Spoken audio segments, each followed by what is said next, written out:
ESPN 106.3. This team is going to be tough when they finally get it together. Sit back and relax. Let Russo and Rizzo take you home. Oh, mercy! Light him up, Colin! All right, week 14 away and done with. We already know who the college football playoff's going to look like. It's MLB winter meetings. We got NBA in the regular season, college basketball. Got a whole lot going on right now on December.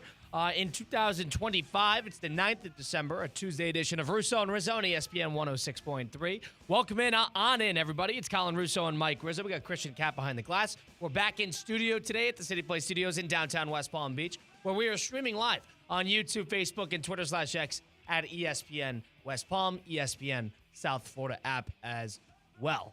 Well, you had Monday Night Football yesterday. You had the Lou Groza Awards yesterday, where Mike and I were live on site with honoring the top 3 finalists for the Lou Groza Award, which is given to the nation's top collegiate kicker.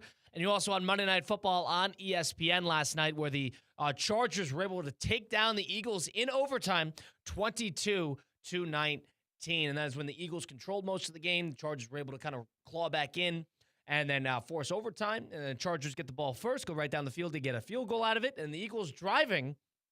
Jalen Hurts throws his 4th interception. The 4th one is not really his fault, but the 4th interception of the day. Jalen Hurts, one of the worst games of his career statistically.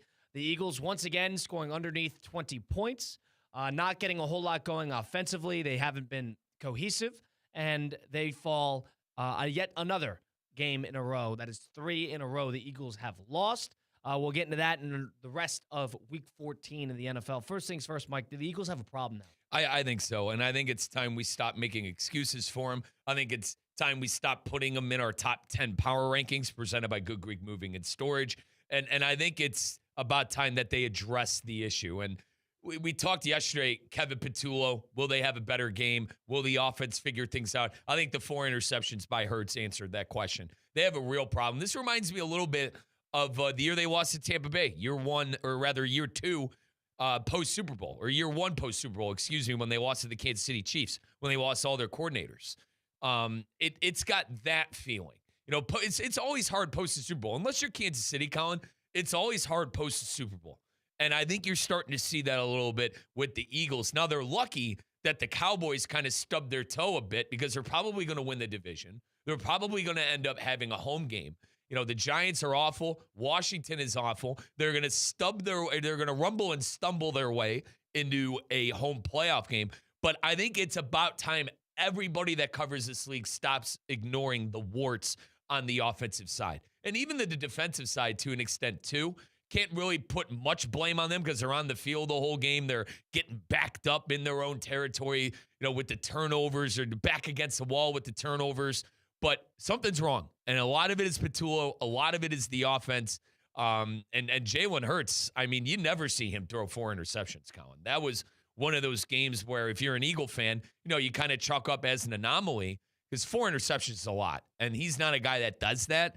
But it's about time we stop ignoring the warts on the offense for the Eagles and stop making excuses. I think you're probably right. I agree with you on all those fronts in terms of the play caller. How do you lean on the offense now? They don't really know where they're trying to go. They don't necessarily have an identity. It's weird because I've given the Eagles every sort of excuse in the book because they've beaten the major teams in the league. They've been able to beat Detroit. They've been able to beat Kansas City. They've been able to beat Green Bay. They lost to the Bears, fine. And, they lost to the Cowboys in the second of the divisional games, fine. But now, all of a sudden, losing 3 in a row in a game that doesn't mean a ton to them outside of the win-loss record because it's not an NFC opponent. So that, if there was a game to lose, that would be, fairly high in the list in terms of ones you choose. But the Eagles definitely do have a problem. You can't go 21 of 40 and 4 interceptions, no touchdowns if you're Jalen Hurts. You can't do that. But to the same token, that Hurts is capable of high-level 1A quarterbacking play, and that offense is capable of it too. So I think there's just a disconnect somewhere within the offensive scheme where this is not their year and things are not clicking. It's not going to be the same thing every single year. The defense is good enough. We know that. The defense is good enough. They have talent. And they're able to turn people over. They're able to get to the quarterback. They're able to stop the run. They have players all over the field. They have young players, older players. But offensively, I do think that there's a problem. I don't know how much fire I'm going to call yet, but you mentioned the year they had 2 years ago where they lost to Tampa Bay in the first round of the postseason when they started the season 10-1, and they basically finished off the season on a losing streak. They got into the postseason, but you didn't feel good about it. Yep. This is sort of akin to that in the ends of they have a good record. They're in an okay spot, but you don't feel good about really any of it because it's been ugly basically the entire way. And now that we're entering week 15 and this is still a thing, tells you that, all right, well, I don't know what you could change in the last 3 weeks of the year, but you know you have the talent to do it. So it makes you just wonder, who do you even blame here outside of, all right, the coordinators are part of it, but, I mean, these players have played together for 3+ years now. I mean, it hasn't been that much different. I mean, is the offensive line missing out on a couple key interior pieces? Lane Johnson missing a couple games. Has that been that much of a big deal? I mean, if it has, fine. But, I mean, A.J. Brown is getting involved. Devontae Smith was a ghost for the majority of yesterday's game. They got Saquon involved. He had a big rushing touchdown yesterday. But it's just, they got a little bit of a dark cloud over them. And I don't know how I feel about it because I'm an Eagle defender because I trust them in a big game just about over anybody in the AFC. But how many games can you lose before you start to call fire? Mm-hmm. And I don't know if this is fire territory, but I'm sure Eagle fans would be the first to tell you that you don't feel good about any of this. And to finish out the year, luckily, the Eagles have a very easy schedule to finish it. They still got 2 against the Commanders, they got the Raiders, and they got at the Bills. I mean, do they need to go 4-0? You'd like 4. They could probably win 3 and be okay. But ever since then, I mean, they scored 15 points against the Bears last week. They scored 21 points on Thanksgiving. On the Sunday before Thanksgiving. They scored 16 points in a win over the Lions. They scored 10 points in a win over the Packers. They destroyed the Giants. They played well against the Vikings. And then all of a sudden they lost to the Giants before that. 17 against the Broncos. I mean, they haven't scored much offensively recently at all. So I'm not going to sit here and say this is all Jalen Hurts because this is not all Jalen Hurts. No, it's not. But, that game is alarming because it doesn't happen much. And it happened in a game where now they've lost 3 games in a row. It's why I went to the whole point of they're lucky Dallas kind of, stubbed their toe. They're lucky Dallas had a really slow start to begin the year because right now it's 6-1. The Eagles still feel very confident at 8-5. And you mentioned their last couple of games. They'll win not the conference. They'll win their division. They'll win their division. They're gonna get a home playoff game. And you got time to figure it out. That's the good news. If you want to get rid of Kevin Patullo, if you want to figure out who the play caller is, but I tend to lean with you. When are the players going to get held accountable too? When is the Saquon Barkleys of the world and the offensive line that, Barkley ran for almost 2,000 yards last year. And like you said, some of the interior changed up, fine. But geez, we've fallen from grace to the point where we can't even get 100 yards from Saquon Barkley anymore. And a 3-game losing streak now for Philadelphia. There are a lot more juicier teams in the NFC. The Rams, the Seahawks, the Packers, the Bears. Hell, I'd even put the Lions over them. Yeah, see, here's the thing. They've beaten, outside of the Bears, they've beaten all those teams. They've beaten all of them. So that's where you're between 2 spots. It doesn't look good, but the Eagles, they play everybody tough. And I'd make the argument that, Jalen Hurts could have won yesterday's game with 3 interceptions because they were going right down the field. Yep. They were in the red zone. And it was that tipped interception by Cam Hart that in a lot of ways wasn't an awful play. It was a great play defensively that lost him the game. I thought they were going to score, and I thought they were going to close out the game. You got that sense in that final drive in overtime because they were not going to play for that tie. They weren't going to do that. And because they showed you that because they went for it on the 4th and 3 on 3 plays prior before he threw the interception. But from here on out, they're very fortunate because they've had a tough schedule and they had a good final 4 games of the year. But in order for you to feel comfortable, if you're a Philly fan coming into the year, is you got to figure out exactly what type of game plan you're going for. Jalen Hurts should never throw the ball, ever. I don't care what type of game it is, 40 times. He should never throw the ball 40 times. He should never throw the ball 30 times. Jalen Hurts should throw the ball 22 times a game. It seemed like they were just behind the 8 ball all game, right? But their turnovers back and forth. There was an ugly game for the Chargers, too. Chargers were very fortunate to get that one. I mean, Herbert had his fair share of fumbles, interceptions. It was ugly. So it wasn't as clean on the other end. It was who wanted to lose more. I mean, you saw it in that one play where Jalen Hurts threw an interception. The guy returning the linebacker returning the pick fumbled it right into Jalen Hurts' hand. He starts running it. They punch the ball out of Jalen Hurts' hands. All of a sudden, you got 3 turnovers in 15 seconds. So it was a game of who wanted to lose more. But going into the postseason, what do you want to see? The idea, in my opinion, the best way for the Eagles to have success is for Jalen Hurts to throw it sub 30 times. When he throws it more than 30 times, you're going to lose. You're going to lose. Because he's not going to throw you out of a game. He's not going to throw you into a game. And I could argue you're out of whatever you wanted to do in the first place. Yeah, because the game plan is not him throwing the ball. That's not it. And that's why I mentioned they were behind the 8 ball, and they felt like that they were put into a corner where they had to just keep chucking the ball like that all game long. That's the only reason. And who knows? Maybe Petulo, maybe that was his game plan. He wanted to come in and throw the ball more. You know, I mentioned yesterday about maybe feeling the pressure of his house getting egged and this and that. I mean, geez, Philly fans crazy. I wonder what the hell they're going to do after this game. See, the weird thing is with Philadelphia is if there is a team like Philadelphia in the AFC, I'd feel a lot more comfortable about them because AFC is just basically a pure question mark. You know, Denver's a question mark. New England's kind of a question mark. Jacksonville's a question mark. Pittsburgh is Pittsburgh. The Chargers are the Chargers. The Buffalo is up and down.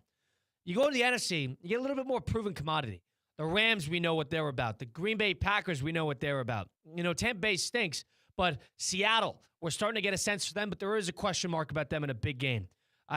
Detroit, if they end up getting that final seed, they're going to be in the mix, and they're going to be dangerous. You get San Francisco and Chicago sitting there. At least we've seen them, those teams, at least San Francisco, in a big game before. There's a little bit more provenness. So because of that, if the playoffs ended today, and, you know, we're looking at Philadelphia getting a home game, and they'd be playing that second team out, they'd be playing San Francisco at home. And that is a game that Philadelphia can win, right? That is a game that they could win. And I don't know what the goal is it really Super Bowl or bust? Probably.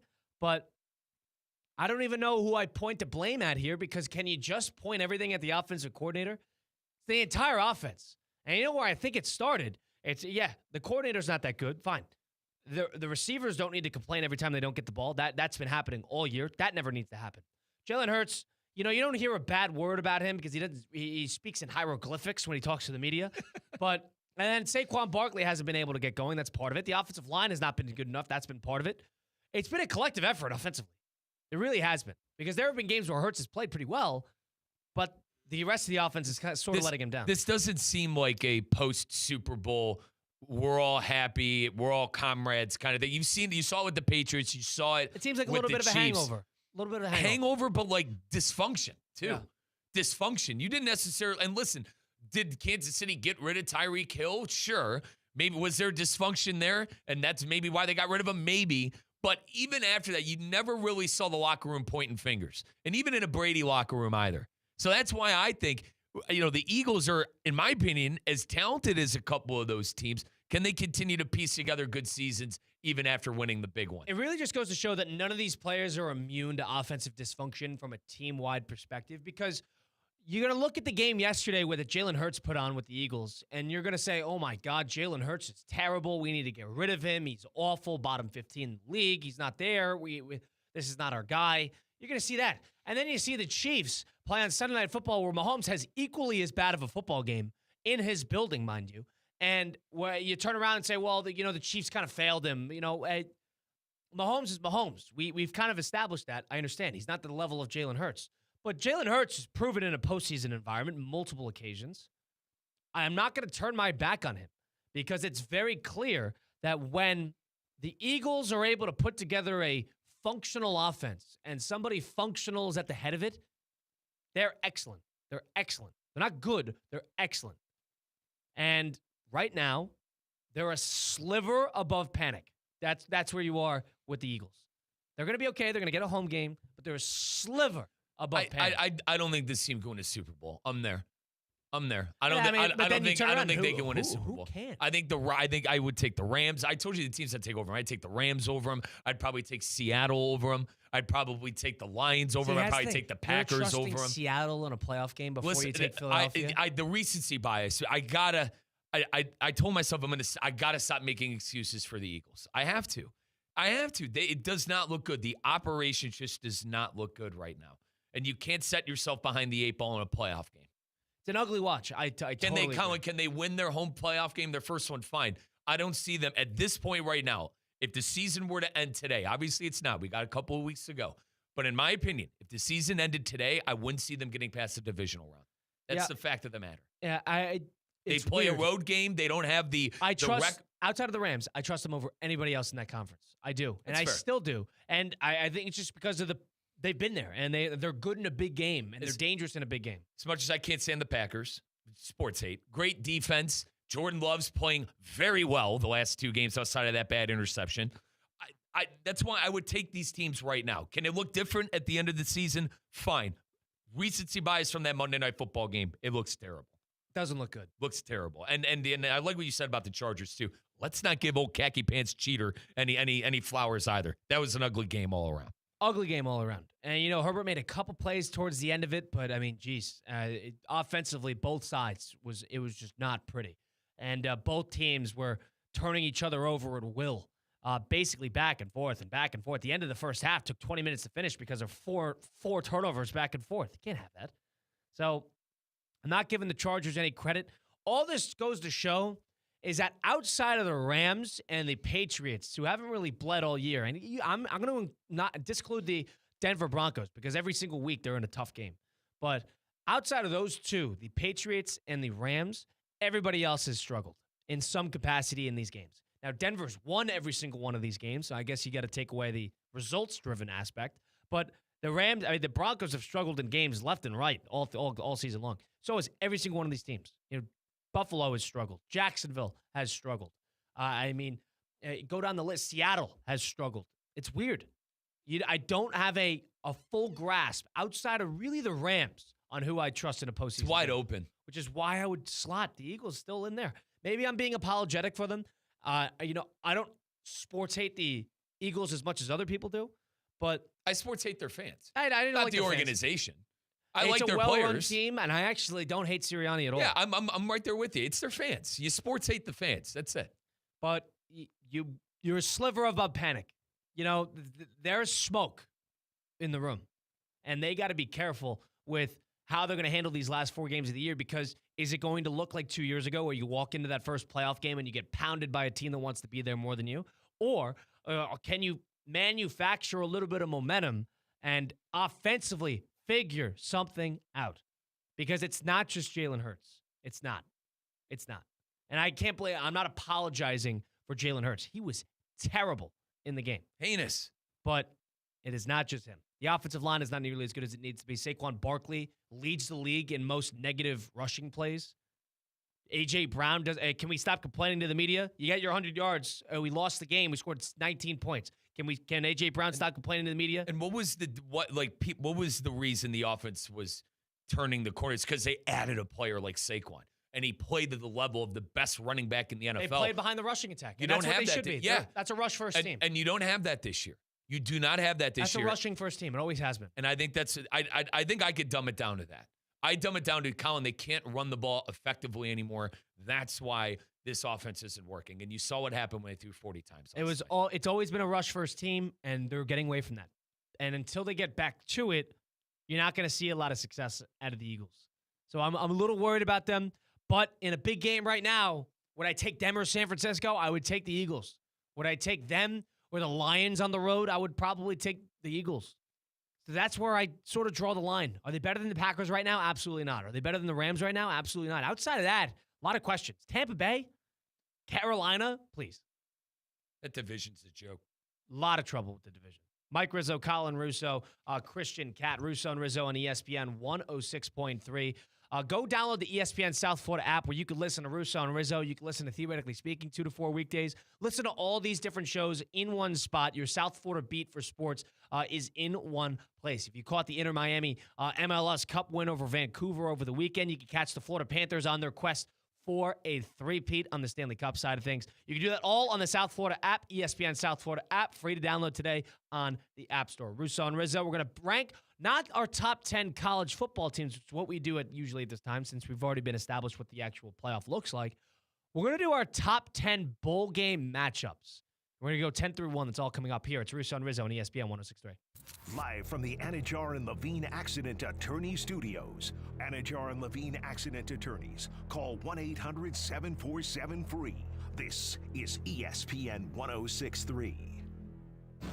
It's time to spill the beans, football fans. The 12th annual Bush's Boca Raton Bowl of Beans is Tuesday, December 23rd at 2 p.m. at Flagler Credit Union Stadium. Louisville, fresh off wins over playoff teams Miami and James Madison, faces Toledo, chasing a record third bowl title. Louisville versus Toledo. Scoop your seats now at BocaRatonBowl.com. The Bush's Boca Raton Bowl of Beans, December 23rd at 2 p.m. at Flagler Credit Union Stadium. Hey Florida drivers, the holiday season is upon us. When celebrating, always plan ahead and know all your options. If you drink, don't get behind the wheel. Instead, designate a sober driver or catch a ride service. And if you are the designated sober driver, commit to staying sober.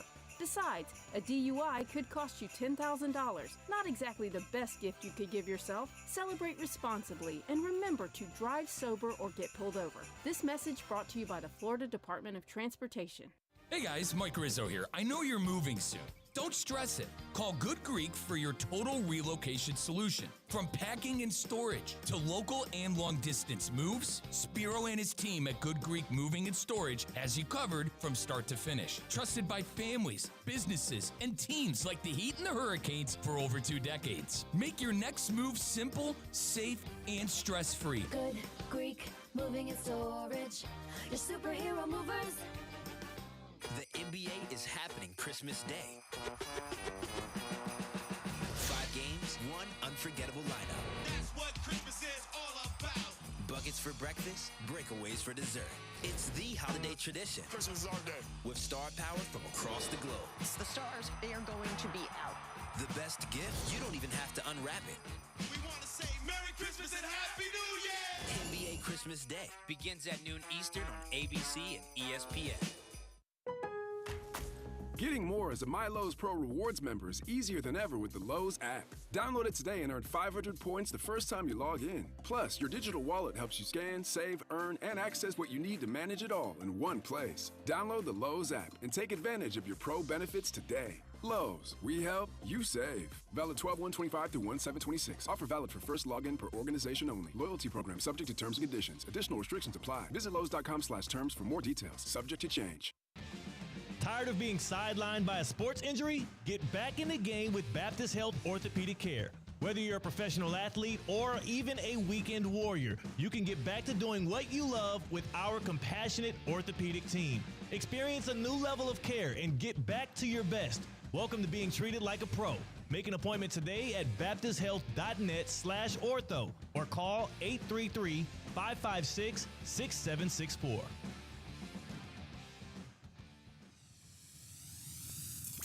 This is ESPN 1063, a Good Karma Brands radio station. Find official rules for all your favorite ESPN West Palm contests by visiting ESPNWestPalmContests.com. That's ESPNWestPalmContests.com.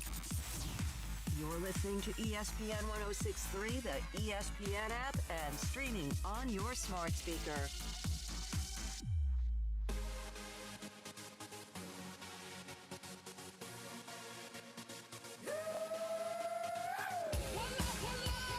Let's get back to the Anajar and Levine Accident Attorney Studios. This is Russo and Rizzo on ESPN 1063.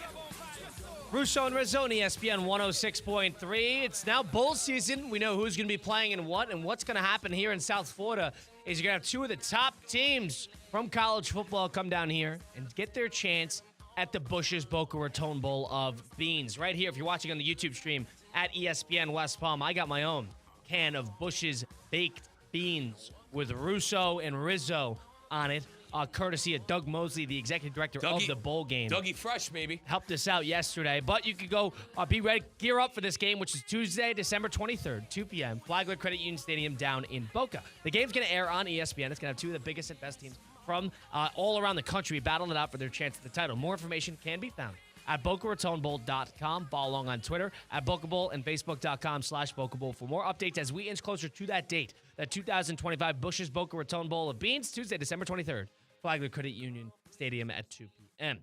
Colin Russo and Mike Rizzo with you. All right, let's do things a little differently this week. What we usually do at this time on Tuesdays is we rank our top 10 college football teams. Since that's kind of a way and done with, let's figure out our top 10 bowl game matchups. Coming right here, presented by Good Greek Moving and Storage. Who's moving up? Went from unranked to the 14th team in the country. They were more motivated going into that game. Who's moving down? Can they have a good season after this? Maybe. It's time for Russo and Rizzo's College Football Top 10 Poll. Presented by Good Greek Moving and Storage. Your superhero movers. All right, I already told you about the Bush's Boca Raton Bowl of Beans. That's going to be where we are in person. So let's exclude this from the list because we know that this is our favorite bowl game in the country. Of and course. that would be unfair to put them in anything else but number one. Agreed. So let's just get 10 other games in there to just see what's going on. Because we know that Louisville-Toledo is going to be a big-time matchup. So we're looking forward to that. And let's move on. Let's do. How do you want to do this? You want to do this 1 through 10? Yeah, so so we can eliminate via the other way? Yeah, I thought we would go 1 through 10. I have 10 here that I've thought of, Kyle. I want to run them past you. I think I got the 10 best ones, obviously excluding our great pal, Dougie Fresh, and the Boca Raton Bowl. But I think I got a good grasp of it. And folks, quickly, this is our top 10 bowl games presented by Good Greek Moving and Storage. Set criteria. We're including the playoff. Yeah, we're going to include the first-round matchups. And the good news is, like, even excluding the first-round obviously the first-round matchups are probably going to be ranked up there, especially the top games. But there are a lot of good games other than the college football playoff, hence like USC and TCU, Michigan and Texas. So I figured we'd start with 1 and work our way down. Number 1. All right, so number 1, Colin, I want to get your opinion on this because I either want to go Miami or A&M or Alabama and Oklahoma. I personally think the best game is Miami and A&M, especially with all the drama that came with Miami making the college football playoff. This is the game I want to look at. I've been, waving the bell, ringing the bell, for the Miami Hurricanes to make the college football playoff. I got what I wanted. So I want to watch Miami and A&M the most. I got them at number 1. That's 10 versus 7. I agree with that. 10 versus 7 at Kyle Field. Then we move on to number 2. Number 2. Once again, this is our top 10 bowl games presented by Good Greek Moving and Storage. Go to GreekMoving.com. This is Alabama, Oklahoma. Has to be. And that's the 9 versus the 8. Not a question. And Colin and I have rooting interest for Oklahoma. We really fell in love with the kicker from Oklahoma last Sandell. night. Really good kid. Going to be rooting for him. Hopefully he makes a game-winning field goal in the matchup. But how can't you put Alabama and Oklahoma? Round 2, the rematch. This time around at home for Oklahoma. Oklahoma won the game with their kicker in Alabama. So we got that at number 2. Colin, number 3. Number 3. All right, this is where it gets interesting. Couple options for you, partner. Can I intrigue you in Michigan versus Texas? Can I intrigue you in Tennessee versus Louisville?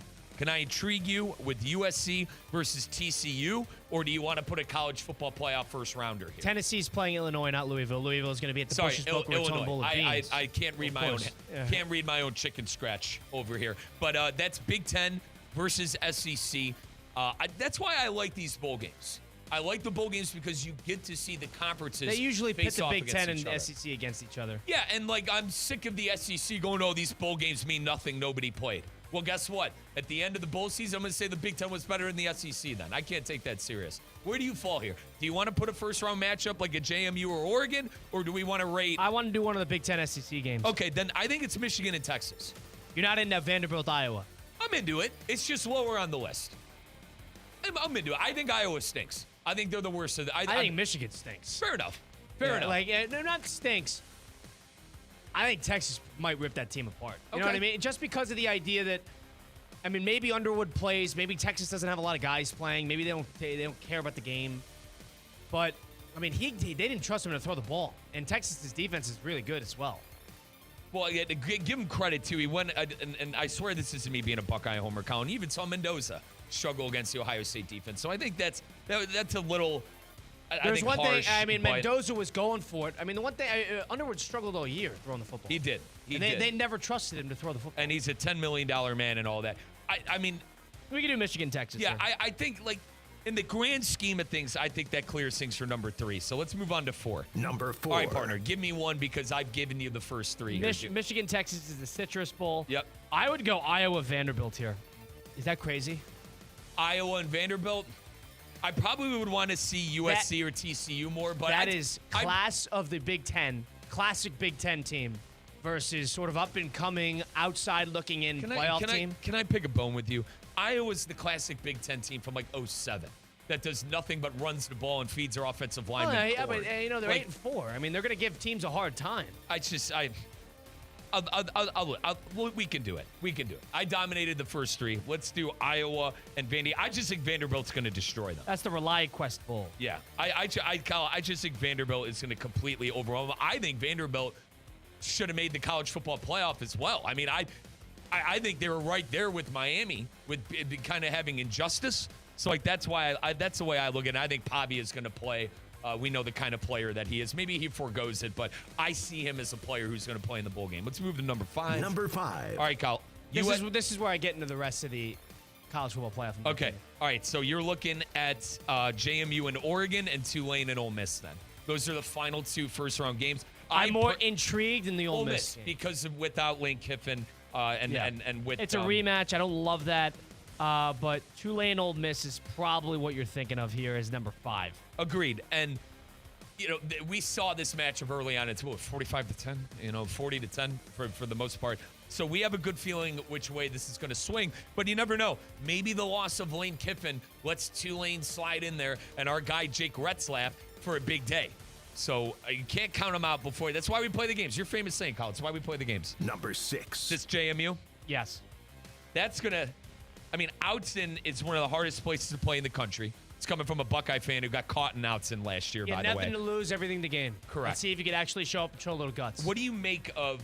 you should be unafraid of this environment. What do you make of JMU's coach sticking around? I think that's pretty cool. Yeah, he's going to take the UCLA job. That's Bob Chesney, the head coach. I give him credit. For staying with his team and doing all that. As he should. See it through. You're never going to... how many postseasons can they possibly make? It's going to be... They went 12-1. By the fortune of God, they got into the actual tournament. Yep. JMU, Oregon. I know it might not be a great game. This is going to be number 6, though, in the bowl rankings presented by Good Greek Moving and Storage. Go to GreekMoving.com. Number 7. All right, so 7, Colin. I'm going to keep rattling them off for you. Tennessee versus Illinois. USC versus TCU. You got Georgia Tech and BYU. That's the one I'm interested in. Georgia Tech and BYU. That's going to be a gritty football game. And he's our guy. Coach Salem, the special teams coordinator. We saw him yesterday for Aiden Burr, who's a Luke Groza Award finalist, who's the kicker there at Georgia Tech. This game is going to be a gritty game. Georgia Tech hasn't played well. It's a prideful bunch. BYU's a prideful bunch. They've been good against everybody, not named Texas Tech. Yep. And they show that against another good team on their schedule. I think BYU will play well in that game. That is going to be Saturday, the 27th of December, 3:30 on ESPN. It's the Pop-Tarts Bowl. Georgia Tech, BYU, I'm fine with that here. Go to number 8. Number 8. All right, once again, Tennessee versus Illinois, USC versus TCU. You got Virginia and Missouri, LSU and Houston. We can go a number of routes here. I personally would probably go Bielema versus Hupel. I think I think SEC versus Big Ten. Illinois here. played hard last year. You got to think so. Yeah, and Illinois, remember, they beat that South Carolina team that a lot of people wanted in the college football playoff.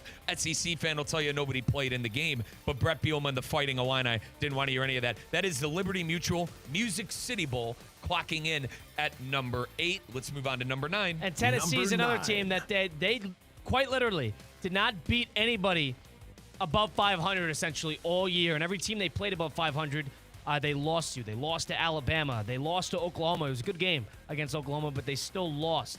They lost to Vanderbilt. It was close for a little bit, then it got out of hand. They have an offense. And, the one game that they did play that you made an argument that they had a real shot at was the Georgia game. And that was at home. That was a great, great game. 44-41. That was when Gunnar Stockton had the 4th and 8, and he had that back shoulder throw. Falling backward. That kind of saved their season a little bit. And give credit to Joey Aguilar. He stepped in for Nico I after that ugly transfer business. He played well. I think Coach Hupel is going to be in the portal hard, looking for some defense, and they got a great recruiting class. They are going to be back. Number 9. Okay, brother. We got 2 left. USC, TCU. That's the Alamo Bowl. You also have Arizona State and Duke, Nebraska and Utah. And then probably the other game I would throw in there would be Virginia and Missouri. What about UConn Army in the Fenway Bowl at Fenway Park? I like let me say this. I like the site. How about that? I like seeing a football game at Fenway Park. You don't like either of the teams. I love our troops. You don't like our troops. Time out. You hate our troops. Time out. I love our troops. It doesn't sound like you do. I have no interest in seeing the UConn Huskies play.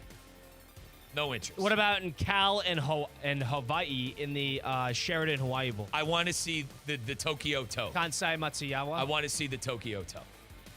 So you you're want gonna be in that Hawaii? game. Do you want Colin? You have no interest. I'm a Cal guy. Hang on. You have no interest in any of these other Power 4 bowl games like Virginia and Missouri, USC. I'm a TCU. I'm a TCU guy. I'm a Josh Hoover fan. Can I put I'm USC a Josh and Hoover fan. Can I put, that would be an offensive game. I can get and you behind think, Colin, you think that Lincoln Riley would want to show up in a bowl game too? That was a 3-loss USC team. I'm into that because I like Josh Hoover. Hopefully he's playing in the game.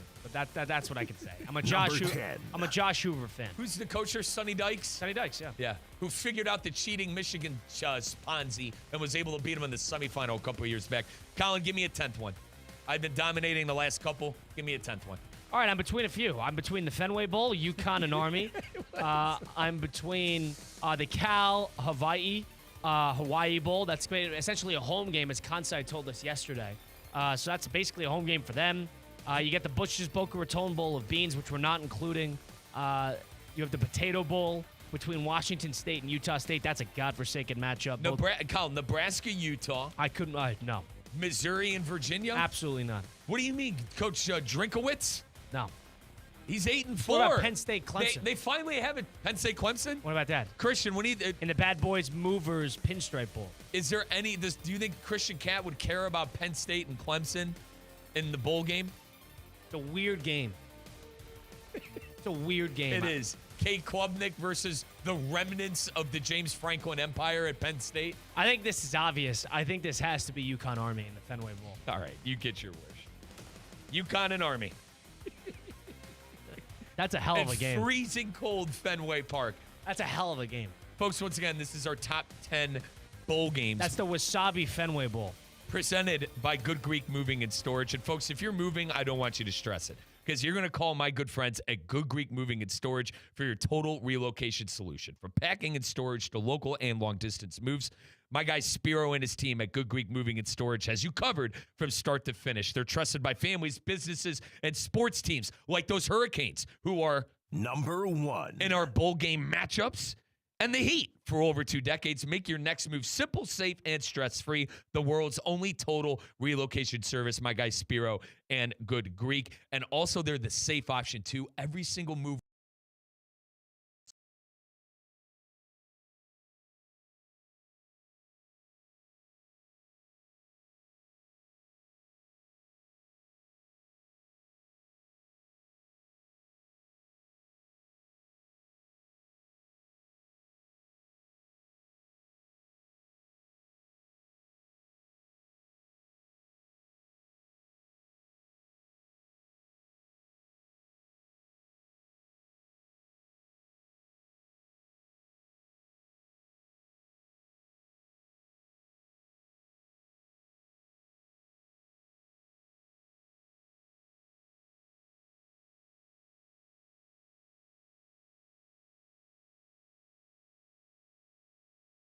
Tulane and Ole Miss, obviously the 11 and the 6 matchup in the college football playoff. Number 6, we got JMU and Oregon. That's 12 versus 5. And then we get into 7, 8, 9, and 10. At 7, you got Georgia Tech and BYU in the Pop-Tart Bowl. At number 8, you got SEC versus Big Ten in Tennessee and Illinois. Tennessee and Illinois will be doing battle coming up in the Liberty Mutual Music City Bowl. Number 9 is USC versus TCU. That is the Alamo Bowl. And then number 10, Colin, UConn and Army. And remind me which bowl game that is. That's the Wasabi Fenway Bowl. The Wasabi Fenway Bowl. And once again, those are our top 10 bowl games presented by Good Greek Moving and Storage. Yeah, the reason that Tennessee and Illinois is interesting because it's the battle between the two. They're sort of equals to each other in the scope of their conference. They're always on the outside looking in. You're sort of waiting for them to kind of step up to the plate and beat a big guy. They never really can, especially this year. Illinois is better than the average team, but they're not nearly as good as the top team. Hang on. Tennessee is somewhat of the same. Hang on. Illinois beat the ACC champion in Duke this year. What a disgrace of a conference, by the way. But Illinois threw to the sideline for 4 hours and beat the defending ACC champ. How about that? How about that? Oh, hold on. You know who else beat the ACC champ? Who's that? UConn. Oh, at the Wasabi Fenway Bowl. Which they're going to be playing Army. So start putting a little respect on them. All right. Joe Fagnano. All right. with Fagnano. He didn't get invited to New York about it. And the Toledo coach is going to UConn. Hello? Candles? Yeah. Be And ready. that is, by the way, Toledo at the Bush's Boca Raton Bowl of Beans. Looking forward to them playing When Louisville. you're talking about Good Greek Moving and Storage, you mentioned the Heat. The Heat have not played well recently. You know who has played well? Who's played well? Brooklyn. Oh, dude. They've won 3 of 4. All right, so Mike, they've won. This is exactly what we've talked So about. for those of you that don't know, Colin and I took the over-under win total. We took the over on the wins for the Brooklyn Nets, which is 21, Kyle. I got to check my ticket. They need to I win gotta check my 21. They ticket. need to win 21 They need to win. games. So 20 and a half. We need 21 games out of Brooklyn, and you're telling me that we're They're sitting 6 and pretty 17. now? They're 6 and 17. Got about 6 more months to win 15 games. You know what they're on pace for? They got a 26% win percentage. You know what that's on pace for? 21 wins. Perfect. We're right where we need to be. That's exactly I was it. hitting the panic button because we had 3 wins about a week ago, and I brought And it then to they won Colin's 3 or 4. attention. And then they won 3 or 4. And then Colin told me about the weak schedule that the Brooklyn Nets had coming Well, they up. had the Hornets. They beat the Bulls on the road. Keep that in mind. And then they had the Jazz game. I watched the second half No, of that you Jazz didn't. game. You're Yes, a I did. psychopath. I had to You're a download the psychopath. Yes app, and then I downloaded. You watched the Gotham app. Larry Markkinen versus Cam Thomas. Oh my God! Did the Nets? They ended the game on a 27-10 run. It was a godforsaken game because I second turned it on. They had no Michael Porter Jr. But the Nets, on top of that, their next 3 are against the Mavericks, the Bucks, and the Heat, who have not played well. Just keep that in mind. Not dead yet. Maybe the Mavericks. Not dead yet. Maybe the Bucks. Not dead yet. Okay. No Giannis and the Mavericks. They could go 2-0. And the Heat, who have not played well, by the way, they've lost 3 in a row. The issue is the offense has been figured out a little bit. That's exactly what happened. It's exactly what happened to Memphis last year. Here's the thing. The issue is the Brooklyn offense could just, or Oh, rather. you're talking about Brooklyn. Sorry. The Brooklyn team in which we need to win 20 games. Kyle, they could easily just, fold like a lawn chair and against anybody, though. Last That's thing here on the NBA. You know what's fascinating? What's fascinating about the NBA in December? The OKC Thunder are on pace to win about 77 games. The best team in the league. And not a word has been said about it. No, they're the best team in the league. I remember when the Warriors started 20-0, and they lost that first game of the year, and it was them neck and neck with the Spurs in that 2016-2017 season or 2015-2016 season. I remember every game. Well, it was can they beat the record? Can they beat the 96-97 or 95-96? The issue is, you had the Splash Brothers, Steph Curry, face of the league. You know what I mean? It's like the NBA doesn't seem to want to hitch the wagon to the Shea Gilgeous-Alexander train. They're 23-1. They don't want to do it. They've won 15 games in a row. No, they're the best team in the NBA, and they will probably be the first repeat champions since those Golden State Warriors. It's fascinating. I mean, that team's on pace to win 76 games. And it's basically with the same team that won it all last year, too. 23-1. They haven't lost at home. They lost 1 game all year, and it was by 2 points to the Trailblazers. They're fine with it. That's the thing. The Thunder are completely fine with flying under the radar and not be. Everyone's talking about the Lakers and LeBron and Luka. Everyone's talking about the flashy team. No, Oklahoma City will just win about 80 games in the regular season, lose 1 Their game. average point differential is 16. Yeah, they're blowing teams out.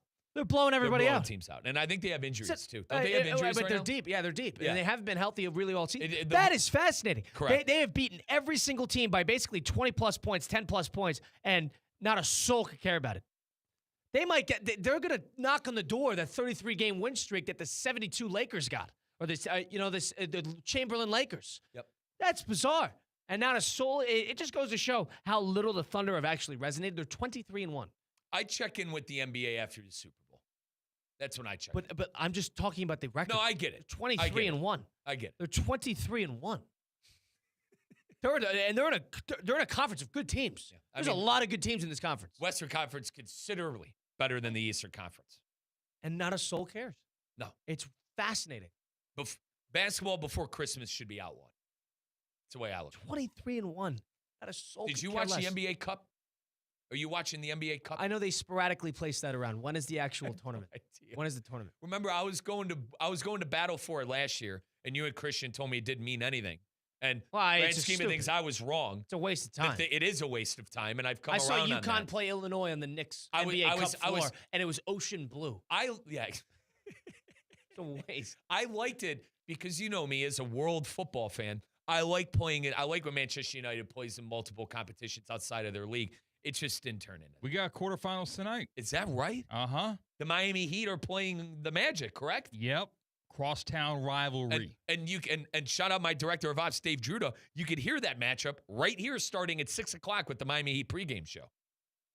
NBA Cup quarterfinals tonight between the Heat and the Magic. 6 o'clock. It's on Prime Video, actually. Then the Heat got the Nets. They're going to lose that game. That's what we need. Yeah, correct. The Nets, which Colin and I obviously need for our over on the win total. Wow. All right. Not good. Not good. Not good, Jim. Not good. 23-1, and not a soul could. I mean, geez. It's December 9th. They're going to win the NBA Cup. You want to know who's going to win? It's going to be the Thunder. Thunder going to win? Okay. They're talking Jalen Hurts 4 interceptions and Notre Dame. That's, it's basketball in December, right? You just got to go digging to find out that the Thunder are going 23-1. I rather talk about the big college. Mike Jones, our Michigan man in the office, he goes, Riz, big cut. That's what, by the way, that's what Michigan fans are resorting to basketball. They go, big matchup tonight. Apparently there's big college hoops tonight. There is good college hoops tonight. Michigan's playing Villanova. Dude, we got our youth basketball game tonight. Yeah, but UConn plays at 9, so we're all set. Oh, I see. We're all set. I see. Colin Russo, Mike Rizzo, Christian Cat. We're going to go on to what the heck is Phillip Rivers doing? We'll do that on the other side of things. First, let me tell you, if you've been to car accident, truck accidents, suffered a slip and fall, my friends Mark Anajar and Glenn Levine at Anajar and Levine Accident Attorneys, they're here to fight for you. I know with Anajar and Levine, they got my back. They could get yours too, and they don't even charge you unless you win. They work tirelessly to get you the maximum compensation that you deserve. You want to know the type of care that you get with Anajar and Levine? I know Glenn Levine did triathlon races. When I was going to train for my triathlon, I didn't have a bike bag. How the heck am I going to get my bike onto a plane and to where I need to go get a race? Glenn Levine, I shoot him a text. He lends me his bike bag for just about 2 months so I could do my races with it. That's the type of care that you get with Anajar and Levine. And don't settle for just any attorney. Demand the best. Demand Anajar and Levine. Take that one phone call. Take back control of your life. Don't wait. Call for free consultation today. Call 1-800-747-FREE. That's 1-800-747-3733. Take back control now with Anajar and Levine. Phillip Rivers is apparently out of retirement. He's on a practice squad with the Indianapolis Colts. He's 44 years old. He hasn't played since COVID. We'll get into that on the other side. It's Russo and Rizzo on ESPN 106.3. Live from the Anajar and Levine Accident Attorney Studios. Anajar and Levine Accident Attorneys. Call 1-800-747-FREE. This is ESPN 106.3. Every great performance starts with a plan. Your game plan for greatness begins at Men's Only Medical. Dr. Al is redefining men's health with concierge care and cutting-edge treatments tailored just for you. From anti-aging and weight management to cardiovascular health, skin, and hair, they've got you covered. Expect personalized care and advanced technology to help you look, feel, and perform your best. Visit mensonlymedical.com. Men's Only Medical, setting a new standard for men's health. Business owners, are your employees driving you nuts? Is money tight? Or have you just poured your heart and soul into your business and now it's time to retire and just relax? At Transworld Business Advisors, they have buyers from all over the world ready to buy your business now. Call for a confidential conversation about your business's current value. 561-203-5121. That's 561-203-5121 or visit tworld.com today. Kaiser University's flagship campus. The 100-acre residential campus at 2600 North Military Trail in West Palm Beach extends Kaiser University's educational offerings to over 100 degrees. Kaiser University also has an athletic program with 26 national championships, including back-to-back-to-back lacrosse titles, and they just won their first ever national championship for men's tennis. Visit KUSeahawks.com for the latest on the championship flagship campus of Kaiser University. I'm Ellie Anajar of Anajar and Levine. Injured in a car crash? Never rush to settle with insurance companies and never settle for just any attorney. Demand Anajar and Levine. Our experienced legal team will fight to win you the maximum compensation you deserve. Call me, Ellie Anajar, for a free consultation and take back control of your life. Call 1-800-747-FREE. That's 1-800-747-3733. In office, West Palm Beach. Snowbirds, welcome back. Time to trade your coats and hats for swim trunks and sunscreen. And get your home ready for company. Before the family arrives, make sure your home's water is in top shape. Hard water and hidden minerals can leave spots on dishes, dull your laundry, and dry out your skin. Not exactly festive. Schedule your free water test today before the holiday rush. Culligan will make sure your water is as clear and welcoming as that ocean view. Visit Culligan.com or just say, Hey, Culligan man! Looking to elevate your brand? Whether a small business, a nonprofit, or a national event, Team IP has you covered. Our corporate and digital divisions offer custom apparel, promo products, and POD stores with no inventory, no warehousing, and no fulfillment hassle. Just thousands of brands and options at your fingertips. We're proud to be partners of ESPN West Palm, and we're ready to be on your team. Visit teamip.com, where teamwork makes the dream work. She ain't gon' tie me down. Why you on the road? Got it on the shirt, saw the hats, saw the clothes. What you want right now? What up right now? I think you need to close your mouth, cause you ain't gon' tie me down. Tie me down. Let's get back to the Anajar and Levine Accident Attorney Studios. This is Russo and Rizzo on ESPN 106.3.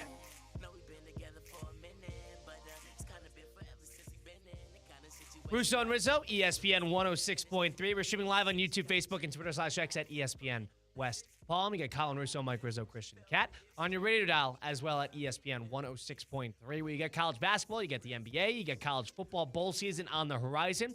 You got NFL Week 15 starting things off with Falcons Buccaneers this Thursday. You can bet all this on the Hard Rock Bet app. Absolutely. And let me throw another wrinkle in there. Premier League football. I was a big winner with Manchester United yesterday. I took United to win the game and parlayed that with Brian and Buomo anytime score. Big winner for Mike Rizzo or their good friends at Hard Rock Bet. You got college basketball coming up tonight. Colin's locked into his UConn Huskies. How does Colin bet on his UConn Huskies here in South Florida? He downloads the Hard Rock Bet app today, and he gets started. And all my snowbirds that are listening that have never had the Hard Rock Bet app before, download it today. Deposit $5. Deposit that $5 on a winner. Got to be a winner.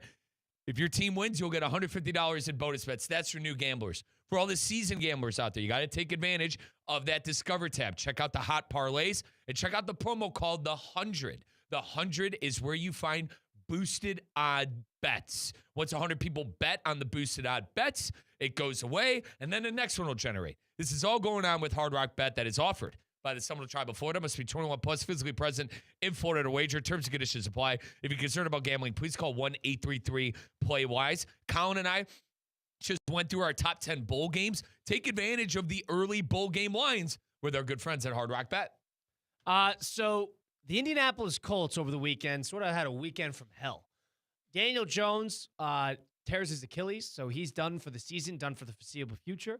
And then they had Riley Leonard, the rookie out of Notre Dame. Well, on top of that, let's bring in this. Anthony Richardson, their primary backup, hurt his face in warm-ups about a month and a half ago and fractured his orbital bone. So he's been done. He's nowhere to be found. Nobody knows where the hell he is. With a stretch band, and then on top of that, Riley Leonard, who is their rookie quarterback out of Notre Dame, he played against the Jacksonville Jaguars for most of the game, and he got hurt, or at least hurt his knee. So all of a sudden, they get a little bit of a quarterback crisis. What do? No, they don't call Derek Carr. No, they don't call Mike Glennon or whatever availability they have with a backup somewhere. They call Phillip Rivers. Yes, the same Phillip Rivers that started for the San Diego Chargers for all those years. And he retired after the 2020 season. It's 2025. It's we're 3 weeks away from 2026. The last time I saw Phillip Rivers, he was at the Antonio Gates Hall of Fame ceremony. So like that, is he ready to go? Like, I have a lot of questions. Sounds like he's ready to go. They worked him out, and it sounds like his arm strength is still there. He's been coaching high school football, coaching one of his sons, and apparently he runs a pro-style type offense that the Colts run. He talks to Shane Steichen about these plays. They like each other. They have a relationship. He apparently is a plug and play. I don't know if he's just supposed to be a little bit of a coach in the background for Riley Leonard's development or what it may be. But Phillip Rivers is back. Plug and play? He played 5 years. Frank Ragnow, Kyle, he retired 2 years ago, last year. He tried coming back. Come to find out, his ACL was off the bone. So, are we sure this is plug and play? Dude, I'm sorry. Plug and play for a guy who hasn't played in the NFL in 5 years is pretty crazy. And remember, crazy. Phillip Rivers' last season was with the Colts in 2020. Shane Steichen was a longtime assistant for the Chargers when Rivers was there. And the last time he played, he went 11-5. They made the playoffs. They lost to the Bills in that first-round game. Rivers could definitely sling it. And the weird part is he's a finalist for the 2026 Hall of Fame class. And he's on the practice squad right now. But if he were to make the active roster and be on a team, his Hall of Fame, I guess, eligibility would reset. So that means it would be another 5 years to see if Phillip Rivers were to get into the Hall of Fame, and nobody knows whether he would or not. I'd like to think he's maybe an outside looking in Hall of Famer, but I could see him getting in. He's got the numbers. He's got the numbers. He's got the regular seasons. The postseason success with those Charger teams is what they lack. Well, maybe he thinks he needs a little bit more, so maybe he thinks he needs this 5 or 6 game stretch. He's going to make the postseason with the Colts and probably lose round 1. I like Rivers a lot. That Charger team was fun with LT, Vincent Jackson, Antonio Gates and company, Darren Sproles, those cool powder blue jerseys. Guy didn't play for 5 years. I think that, for everyone in the bag, it's a long time. It's a long time not to play quarterback in the National Football League. What, is he slinging it to a bunch of high school kids? He's coaching high school. I still have a lot of questions, but like Steichen, he's a quarterback guru, right? A lot of people kind of, downplay he it has when his Anthony guys. Richardson. He's got his guys. Listen, Anthony Richardson was a swing and miss, but he made Daniel Jones look like an all-pro this year for about 10 weeks, 11 weeks. So I give him credit. If he thinks Phillip Rivers could play, who the hell am I to say 5 years is way too long? I'll be shocked if I see him play in an NFL game. I'll be shocked. Matthew Stafford is also 300 yards behind him in passing yards all time. Yeah, Or Rivers seventh is all great. time. Dude, Rivers is great. Well, he saw Stafford is up and coming on him, and he's hold on, I got to get back in this. The funny part is the Colts have to play against the Texans. We're going to throw 45-year-old Phillip Rivers out there to take out the number 1 overall defense, Houston Texans. That's the plan. Old man Rivers. Literally. Old man Rivers. They got Seattle and the Niners the next 2. Then they get the Jacksonville Jaguars and the Texans to finish off the Seattle, great defense. I mean, Niners, good enough I understand defense. this is a contingency plan, but you're going to need a backup. I mean, Derek Carr wasn't available. Is this their best attempt to go Joe Flacco, Cleveland Browns, circa 2022? This is not Joe Flacco. Cleveland. What is Flacco's probably 40 right now? Is he 40 on the dot? Maybe. Yeah, I don't know. Shooting from the hip, maybe. Rivers is 44 years old. Only 4 other players have ever been 44 How old's years Rodgers? old. Sorry. Rodgers 42, 41. All right. 40, 42. Rodgers still. But he's been playing. You're the one who's telling me he's running a pro-style offense with the high school kids. That's what He's been slinging the that's rock what to the a bunch reports of are saying. I'm a trying bunch to of put some two-star recruits. I'm trying to put some sense into this. It's bizarre. He turned 44 years old yesterday. It's malpractice to send that guy out there to take on the Texans in a couple weeks. He's gonna go back in the time machine to 08, grab himself from 08 and throw him through the portal and have him play for the Colts this weekend. Last time he was in the NFL, Trevor Lawrence was not even in the league. He's in year 5. God, who is that? Could Dougie Marrone was still there? Yeah. That was Doug Marrone. Dougie Marrone. He wasn't even in the league. That was the last time Rivers played football. The Silver Fox was still at Philadelphia, too. Yeah. Urban Meyer. Yeah. Because you went Urban Meyer after Dougie Marrone. Right, and remember, Peterson took a year off. Yeah. The Silver Fox, your guy. Nope. Fascinating. J.J. Watt says that Phillip Rivers ran the same offense as the Colts for his son Gunner's high school football team this season. High school football is over for wherever he's coaching, wherever he's living.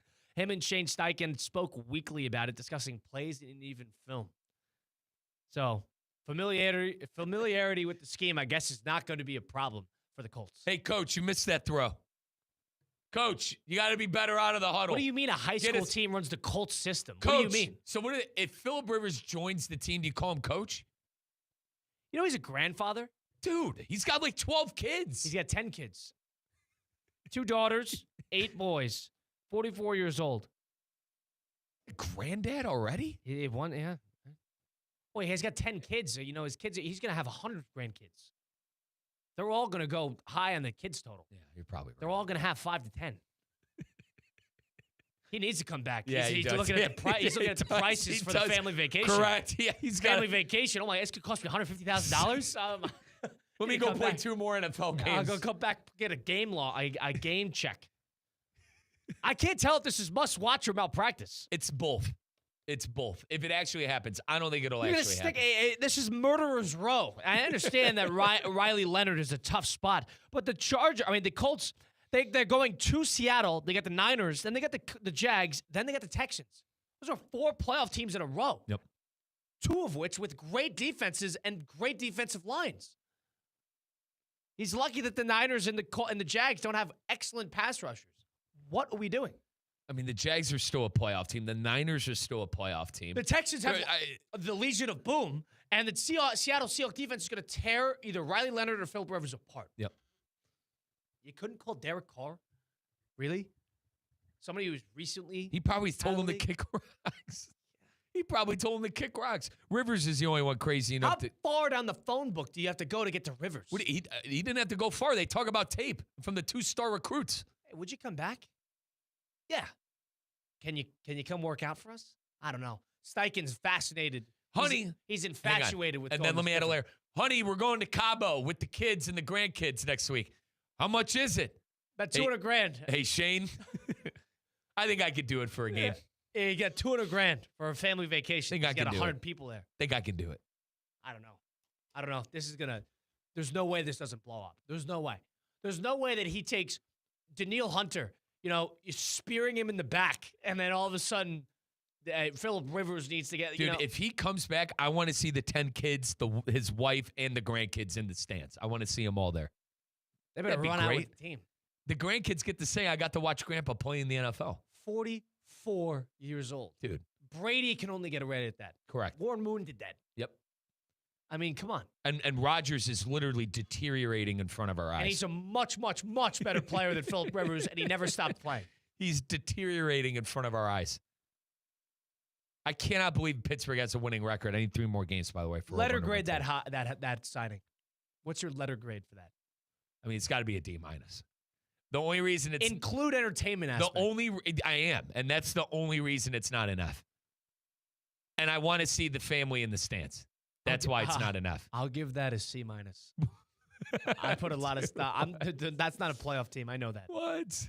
But, the weird part is the AFC does not have a lot of teams knocking, so what they really need is for Philip Rivers to win. Dude, one game? I told you they're trying to go Flacco, Cleveland Browns. They win one game, they might be okay. They win one game. Flacco was eating Tostitos on the couch when Kevin Stefanski and company called.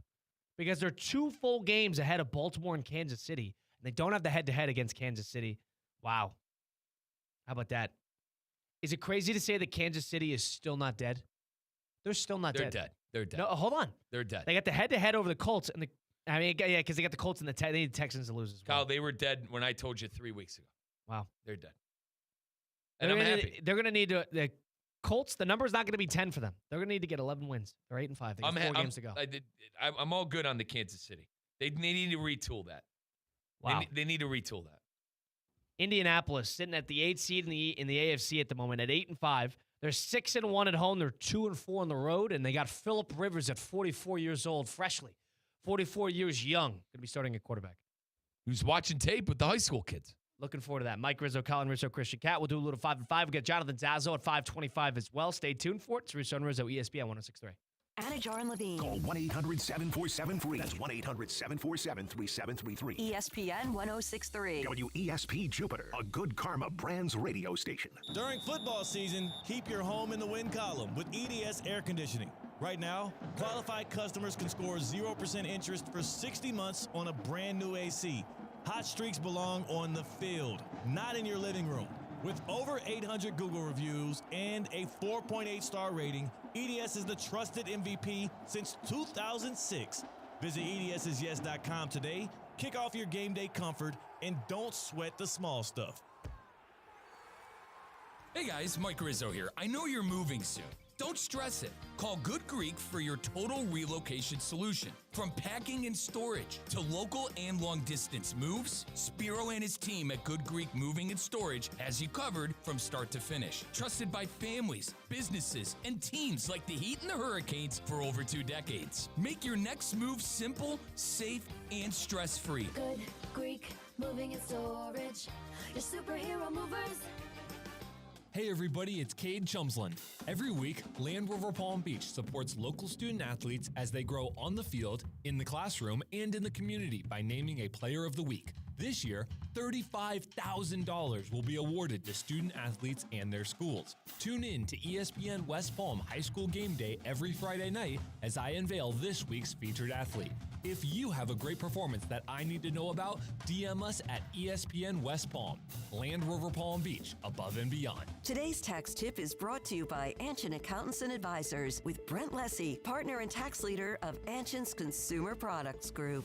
Did you know the One Big Beautiful Bill Act has created unprecedented opportunities for founders? The $10 million exclusion has increased to $15 million, and the 5-year holding period is no longer an all-or-nothing hurdle. Founders now have the flexibility to raise capital and align their tax-free treatment over 3, 4, or 5 years. These changes include the higher asset ceiling and allow founders and investors to scale aggressively while capitalizing on this tax advantage. Anshin, a partner-owned firm since 1923, prioritizes understanding founders' unique circumstances to achieve their goals. If you're a founder that doesn't want to leave money on the table, let Anshin deliver value where others can't. For more tax tips from Anshin, visit Anshin.com. That's ANCHIN.com. Anshin Accountants and Advisors, helping you recalculate what's possible.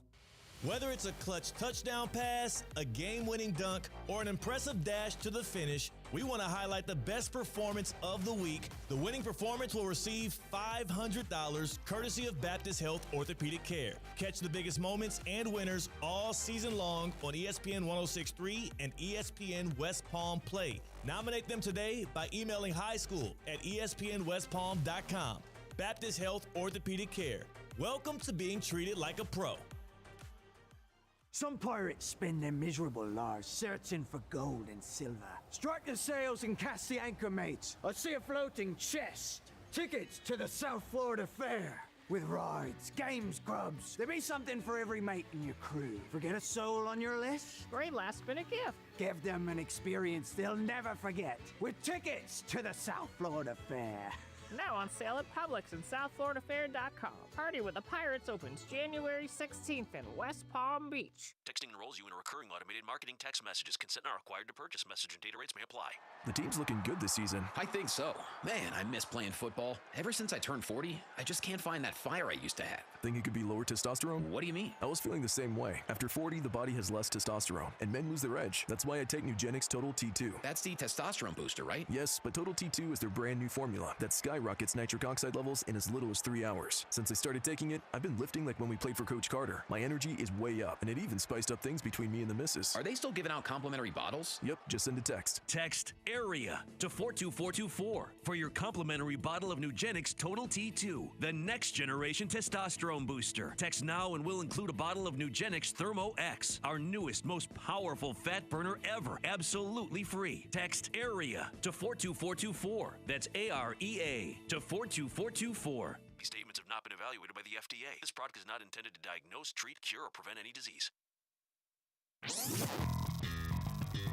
Now, it's time for a little R&R. Ball into the bucket, lays it up and in. Ball game, Rizzo! Live in the Anajar and Levine Accident Attorney Studios, this is Russo and Rizzo on ESPN 106.3. This team is going to be tough when they finally get it together. Sit back and relax. Let Russo and Rizzo take you home. Oh, mercy! Light him up, Colin!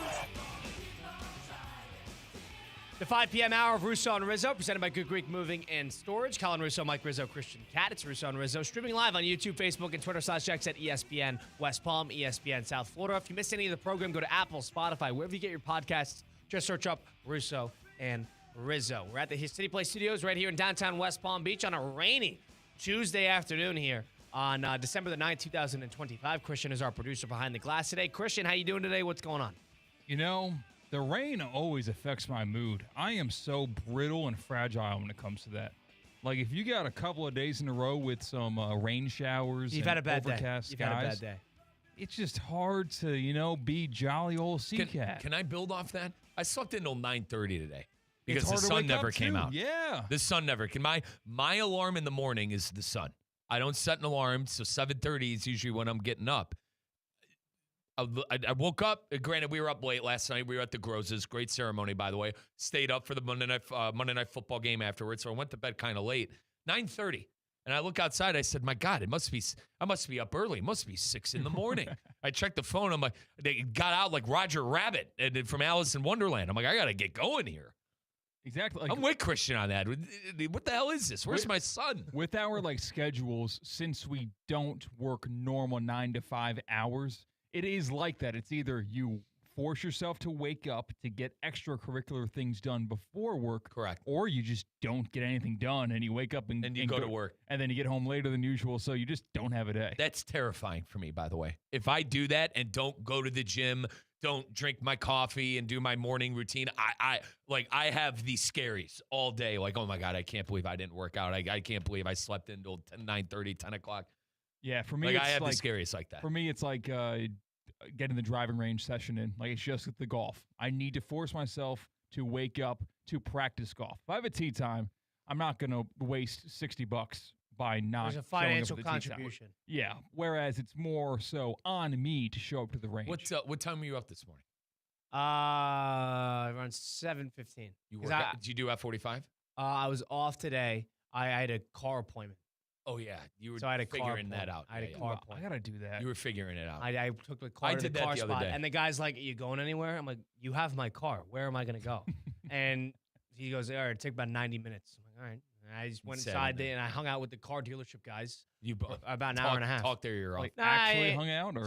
There's a chair there, so I'm like, is anybody sitting here? And they're like, no. I'm like, all right. And then naturally, Colin starts talking about the 74. We did a little bit of that, and then after that, we started just, I don't know. Starts talking about the 80 Celtics and the Lakers. We were actually talking about, I was telling him to go see Hamnet, a movie that, one of them guys likes to go see movies. I told him to go see Hamnet, which is the movie about William Shakespeare, which I saw over the weekend, which is definitely going to win Best Picture, by the way. Really? Yeah. I love Shakespeare.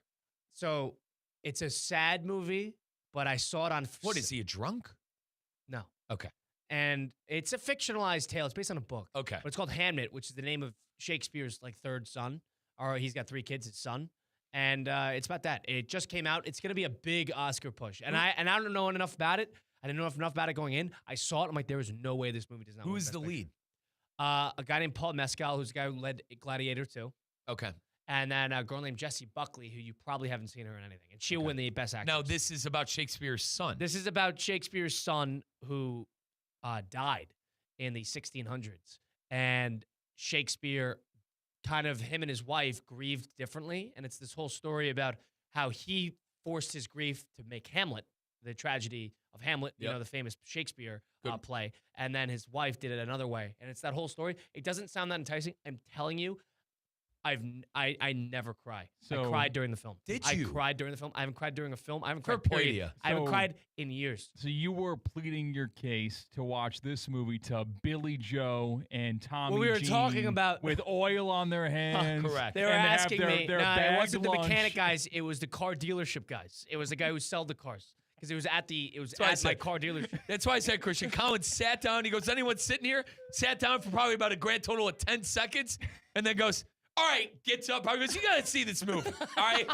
That's exactly what happened. Now, we started with the Leonardo DiCaprio movie. A guy said he wanted to go see it. And I'm like, all right, what you really got to go see is Hamnet. And he goes, what? And I'm like, all right, here's what happens. And I explained to him the movie. I'm telling you, don't be surprised 4 months from now, 3 months from now, when the Oscars come out and that movie's Hang leaving. on, we're I was going. blown away by it.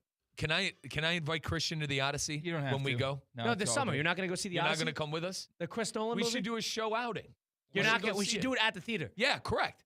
I'll get you Or popcorn. free remote from the lobby. Yeah, correct. Hey, don't miss radio show. Yeah. Don't miss our movie. Christian, honest to God, though, if you come, I'll get your popcorn. The Odyssey. Are you familiar with that?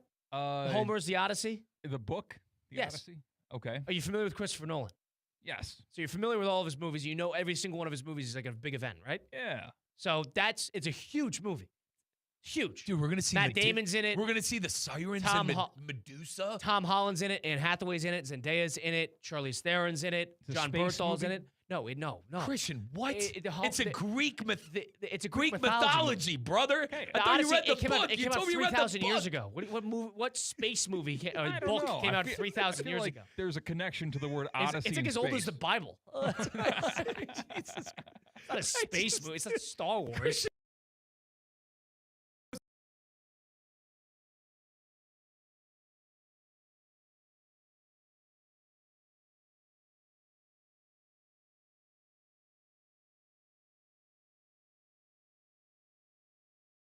it's a man named Odysseus, former Greek warrior.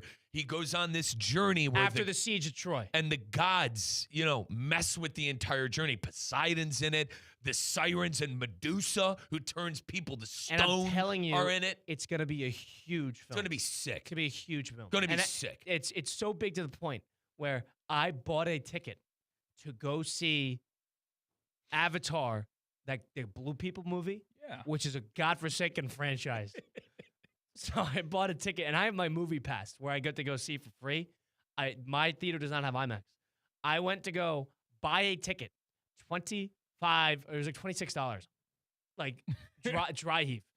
$26 when I spend $20 a month on all the movies I want. Point is, I went and bought a ticket to this Blue People movie that comes up this weekend.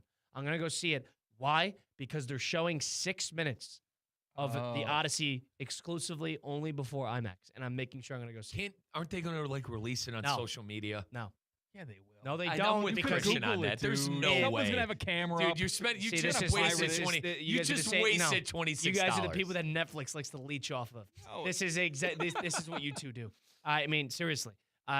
Keep this in mind. They don't release it online. He's done it with all of his movies. He did it with The Dark Knight Rises. He played it before. He did it with The Dark Knight. He played the bank scene before I Am Legend in theaters. Can you imagine going to see I Am Legend in theaters and IMAX, and all of a sudden the bank opening from The Dark Knight plays? You'd be like, this is great. He does the same thing with all of his movies. Can I give you a quick... You and your friends are dead! Right. All right, go ahead. So that's what I'm saying. So I want to go see that. And there's two other good movies, the new Spielberg movie and the new Avengers movie that is going to be shown in trailers before. I'm big on that. I'm big on the theatrical experience. I like to support our theaters, and that's what my way I do it. When's Odyssey? July. Summer. We're going. July. All right, We're all I'll going. commit to that. We're all going. July. Thank It's you. the third Christian, weekend of we're July. all going. That's another thing All I right. didn't think of. I can't go overseas during that because you're going to have the World Cup end, and then the Odyssey's going to come out. Yeah, but we could travel after the Odyssey. We could go Yeah, on is it vacation early after June? the Odyssey. Third weekend of June of July is whenever Nolan does it. So it's July like 17th, 18th, something like that. Wait, that's July. when the movie's gonna come out? Correct. Okay, of July. Dude, I need to be in a Are you busy? No, I'm just making. You're probably gonna miss a finals game if it was early June. That's what I was trying to get. Oh at no there. no. Colin has this. Please, he is a psychopath with this. Honestly, Wait, scheduling? He's a No. nut. He is a nut with this stuff. No, we're good on the schedule. Dude, I need. I'll keep you updated on the home run derby. Juneteenth weekend is when, which is by the way 2 weeks earlier. But he knows that. Juneteenth weekend, dude, which is in June, that's when the NBA finals. Can I be an extra in a Christopher? Dude, I guarantee you, if I got in front of Christopher Nolan and did a couple of scenes of extras in a movie, he'd throw me. You'd be the new the bank teller in The Dark Knight. The guy who's actually You have big any now. idea who you're stealing from? You guy- and your friends are Who dead. breaks his face? Who's the famous actor? He's in the Sidney Sweeney movies Love Interest. He's also Glenn Powell. That's Glenn who he is. Powell. Yeah, that's he's not the- Glenn Powell. It's Glenn Powell. The guy in the movie? No, it's not. He's not the guy who says that. He's the bank guy. That's The Dark Knight Rises. That was at the stock exchange. The stock exchange guy. Yes. Did the clown tell you? There's nothing. What does he say to Bane? Because he goes like, "There's no money you could steal. It's a stock exchange." And then he That could be slams you, his head on Mike. the table. That could be you. You could be a very one-line person who then all of a Correct. sudden, bang, people Dude, are I need rumored to you dating Sidney Sweeney. I need to get in front of this right now. I need to be in the next Christopher Nolan multi-million-dollar movie. What's in the works? He's doing the guy. Nobody knows what he's gonna do. What's the one? Did the clown tell you to off somebody? No, I'm supposed to kill the bus driver. The bus driver?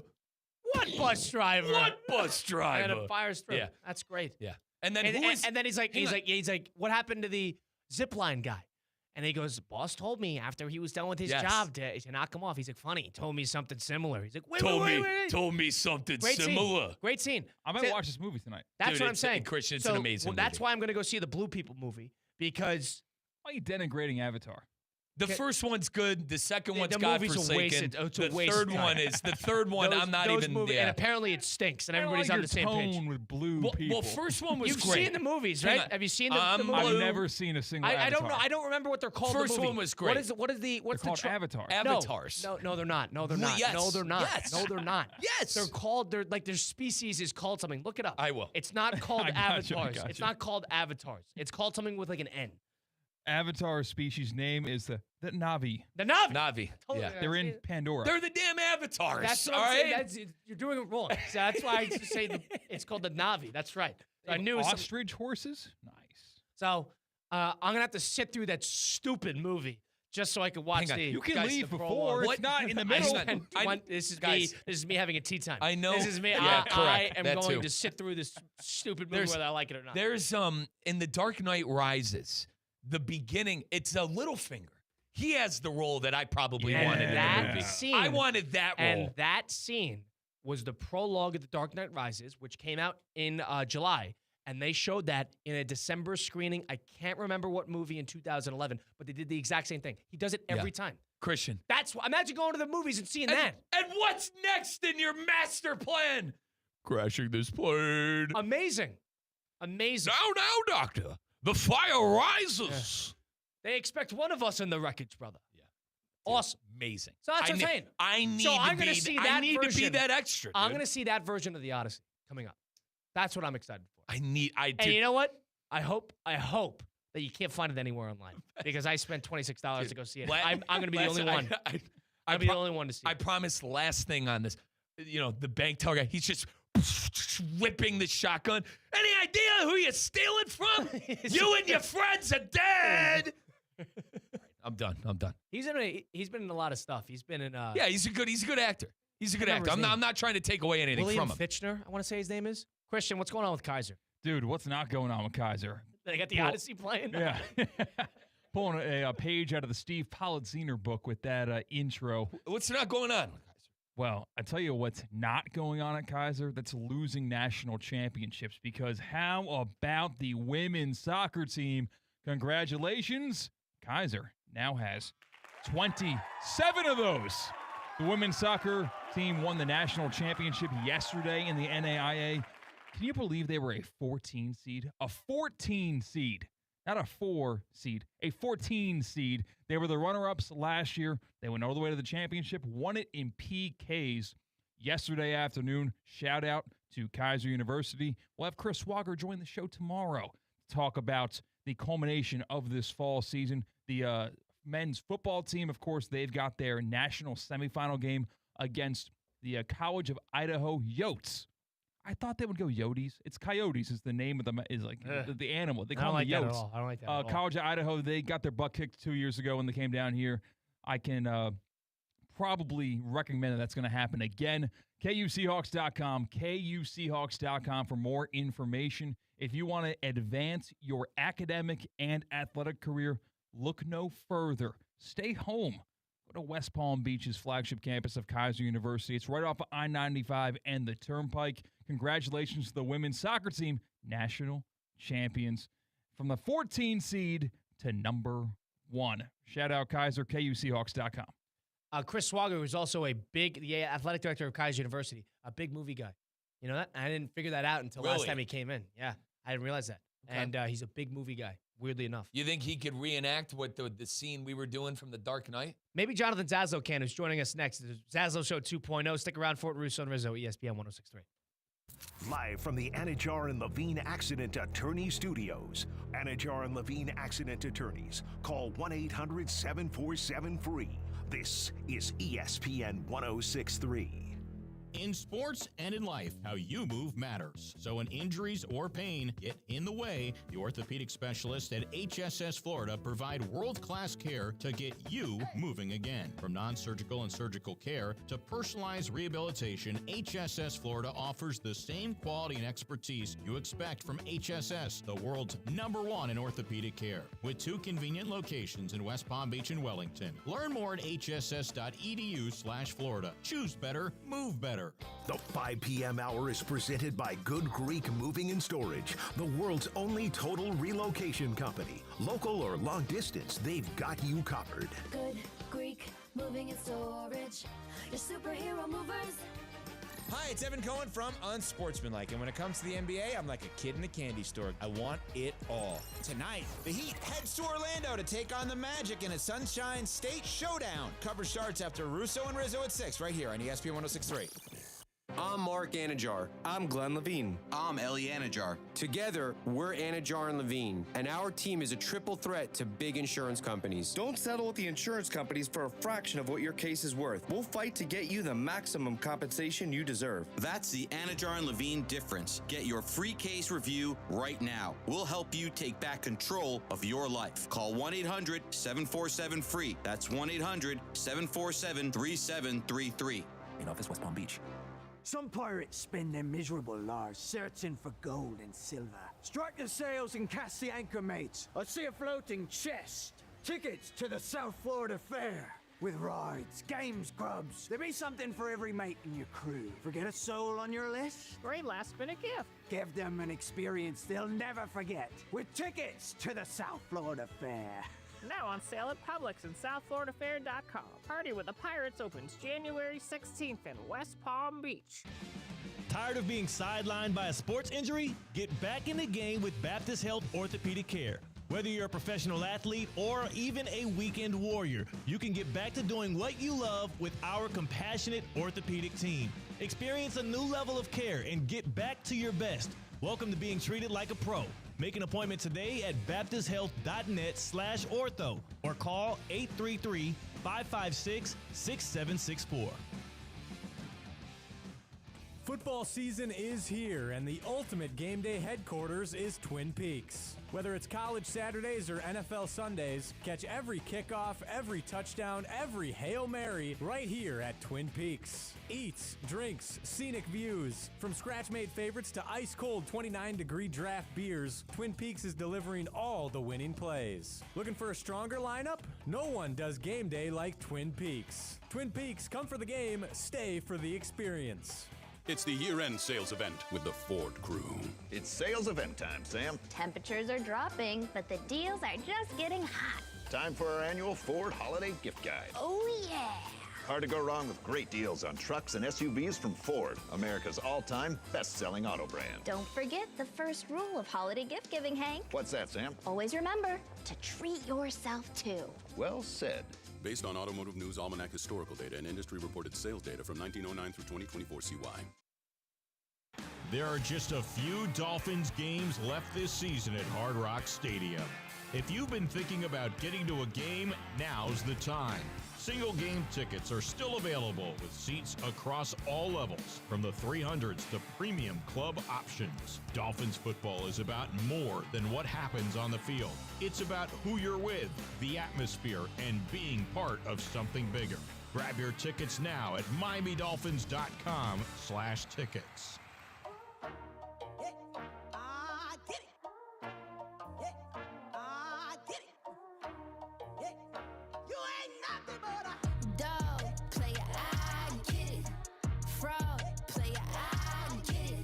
Let's get back to the Anajar and Levine Accident Attorney Studios. This is Russo and Rizzo on ESPN 106.3. Colin Russo and Mike Rizzo, Christian Cat. It's Russo and Rizzo on ESPN 106.3. You can hear them on the college football ESPN radio campus tour, which happens all throughout the country. We now know our college football playoff. Want to get his thoughts on a number of different things. Let's loop him in. The voice of the 305, Jonathan Zazo.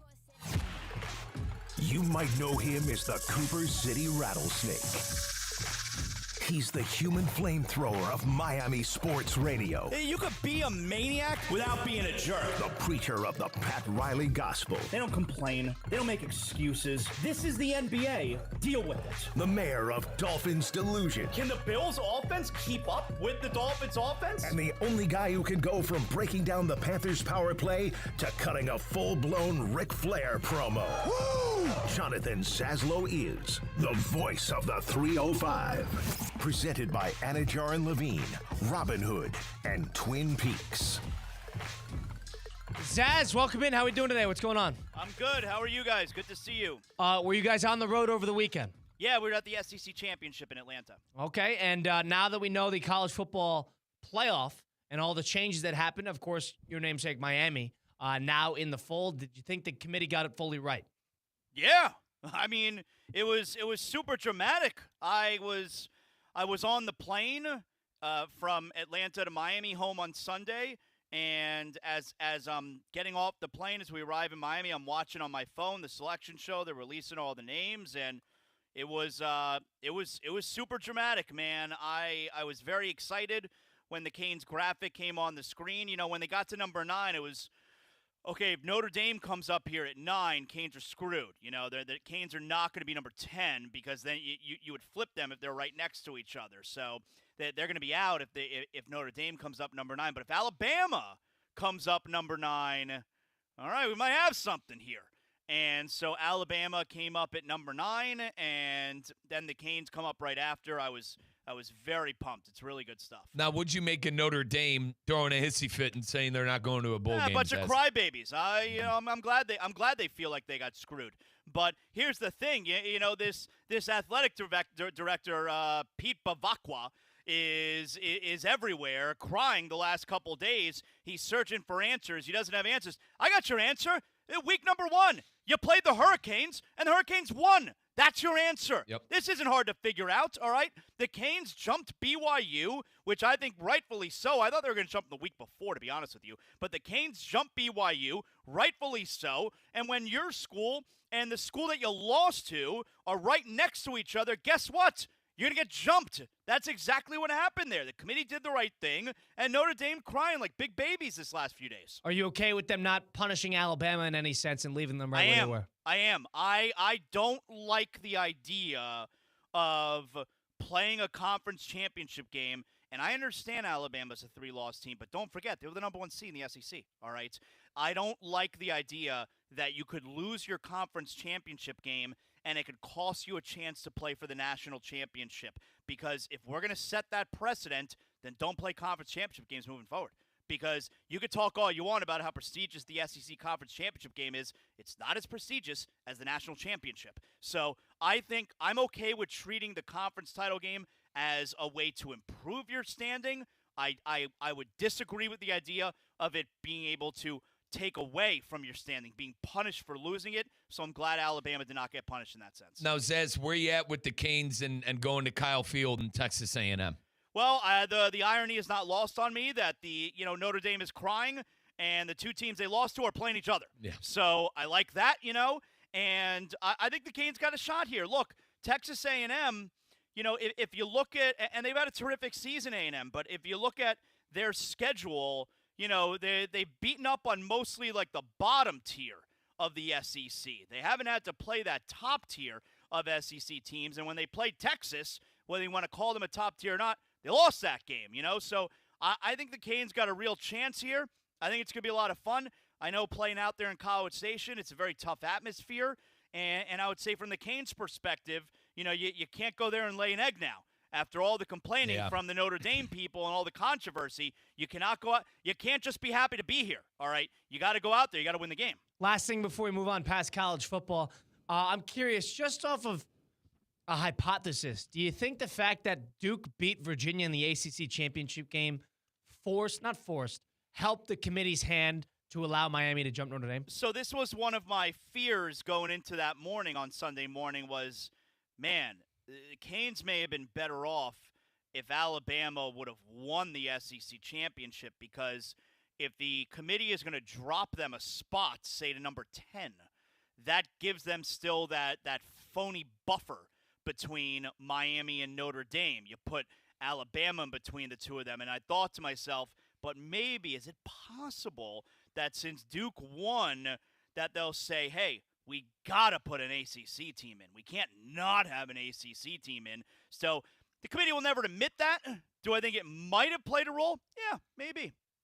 Yeah, I mean, I kind of think the same thing. Part of me thinks that they were going to have them jump anyway the second they got next to each other. The whole idea was you wanted to eliminate the in-between, the meat. You wanted to scale out the fat, and then all of a sudden when they're right next to each other, you could justify that flip-flop. But I think one thing or another, they were going to have an ACC school in that game. That would have been a really bad look to have James Madison and Tulane sitting there. The ACC would have hell to raise about the actual format of the playoff. 2G5 and an independent and no ACC team. Yeah, and that's what Notre Dame is basically crying about, that they were never going to not put an ACC team in because of the TV contracts and all that going into it. You want to know what I got a lot of Notre Dame fans says. You want to know what I told them? Win one of your big games. You won 10 mediocre games at best. USC wasn't a great win. Spare me on that. Pitt wasn't a great win. You lost both big games, and you played them back-to-back weeks. You got no one else but to blame other than yourselves. Yeah, totally. So I don't feel bad for Notre Dame at all. I think the committee did the right thing. The only area that I would maybe sympathize with Notre Dame is they were essentially lied to for a month, all right? This last few weeks, they shouldn't have been ranked ahead of Miami the way that they were. So if they want to feel like they were lied to and then for no reason they got jumped, fine. I'll hear you cry about that. But the committee ended up doing the right thing in the long run. I see what you're saying, and I don't sympathize with Notre Dame for the reasons that we listed before about Miami probably having a stronger case due to head-to-head. But on the same token, the whole idea was you wanted to eliminate the buffer between Miami and Notre Dame. If Miami's at 18 and Notre Dame's at 12, you can't justify Miami and Notre Dame just flip-flopping and them just jumping over 6 teams because they beat one of them. The whole idea was you wanted to get rid of the teams that were in between Miami and Notre Dame, and that's exactly what happened. Yeah. So that's Jonathan Zazzo, the voice of the 305 on the Zazzo Show 2.0, joining us now in Russo and Rizzo. Philip Rivers is coming back, Zazlo. He hasn't played since COVID. He hasn't played since the 2020 season. With the Colts being the 8th seed in the AFC, is this sort of panic freefall, or is this calculated in your eyes? No, of course it's a panic. It's absolutely a panic. But here's the thing that I think is most interesting about Philip Rivers' potential return. I don't believe Philip Rivers is going to be better than what Daniel Jones was. And by the way, Daniel Jones wasn't great the last few weeks either. But so the point I'm making is I don't think Philip Rivers is going to be able to bring Indianapolis to a playoff spot. All right, you look at Indianapolis's remaining schedule here. They're at Seattle this weekend, very tough game. Then they host San Francisco, very tough game. Host Jacksonville, tough game. At the Texans, very tough game. They're not going to make the playoffs, all right? The most interesting part of this scenario to me is Philip Rivers next year is eligible for the Pro Football Hall of Fame. Now, whether you think Philip Rivers is a Hall of Famer or not, he's certainly at the very least a borderline case. So if he plays, we're setting the clock back another 5 years. He wants to get out there, take some snaps, most likely still miss the playoffs, to then delay your Hall of Fame case another 5 years. I don't think that's worth it. And also to let the writers 5 years further where they kind of not forget, but a little short-term memory loss about your career and how impactful it was. It's a little easier when you're 5 years removed. Remember how great Philip Rivers was. Then 10 years from now, when you're looking back, what was Philip Rivers like again? I only remember Rodgers, Brady, and Manning. I don't think it's worth it. And by the way, guys, Philip Rivers, he's a grandpa. You're going to have a grandpa play in the NFL. There's been one other grandpa in the history of the NFL. There's been one other play quarterback. You know who it is? Who is it? Brett Favre. Favre. He was a grandpa. Zaz, I said I want to see everyone there. I want to see all 12 kids, and I want to see the grandkids in the stands. I need it. I think his oldest kid is Riley Leonard's age. Jeez, oh man. I mean, it's serious. That's not a joke. I don't think. Yeah, I mean, how grandson? You got to think he's in his 20s. That's why I said, I need the whole family there on site. Zaz, how do you think a Colt fan feels after being the toast of the NFL? What was it? 8-0, 8-1, 8-1, and now. Awful break. Awful. It really is. Achilles injury. Apparently, he was also playing with a broken fibula as well. It was a major tease because who knows what Daniel Jones will look like next year, and the Anthony Richardson situation was obviously a massive disaster. We're talking about the Colts being the best story in the number 1 seed, and it's pretty likely they're going to miss the playoffs now. It's very rough for the Colts. They're going to have a Vikings decision to make too. Do you keep Daniel Jones back? Do you have the guy in the building already? Do you play the game again? Is he even going to be ready by the time you get to next season? Achilles injuries have not been favorable to guys like Cousins and Rodgers, who are much older, but still they were never the same player. So how do you play that? It's going to be a tricky situation. I think you keep him, but it's got to be a reasonable contract. And I think he's going to be for that. Would he not be for that? So too. I mean, his NFL career, with all due respect, has been a disaster outside of beating the Vikings one time. You keep him, but it's got to be very reasonable. Yep. I agree. Now, Zaz, I'm curious on this. Do you think we were just talking about this? Am I crazy because I have a movie pass? So, I pay a subscription and I get to go see. Oh, and you get a certain amount of movies a month, right? Done. And it's great. But I want to go see a couple things. The Avatar movie, the blue people. Yeah. That comes out this weekend. Yeah. It's a huge movie every time it comes out for no reason. And it's playing in an IMAX theater. My theater that I have the subscription at does not have an IMAX theater. So I bought a ticket, $26. Ooh, $26 to go see an IMAX movie with the Avatar people just so I could see the trailers and just so I could see the exclusive trailers that they're only showing ahead of time. Do we know what they're showing?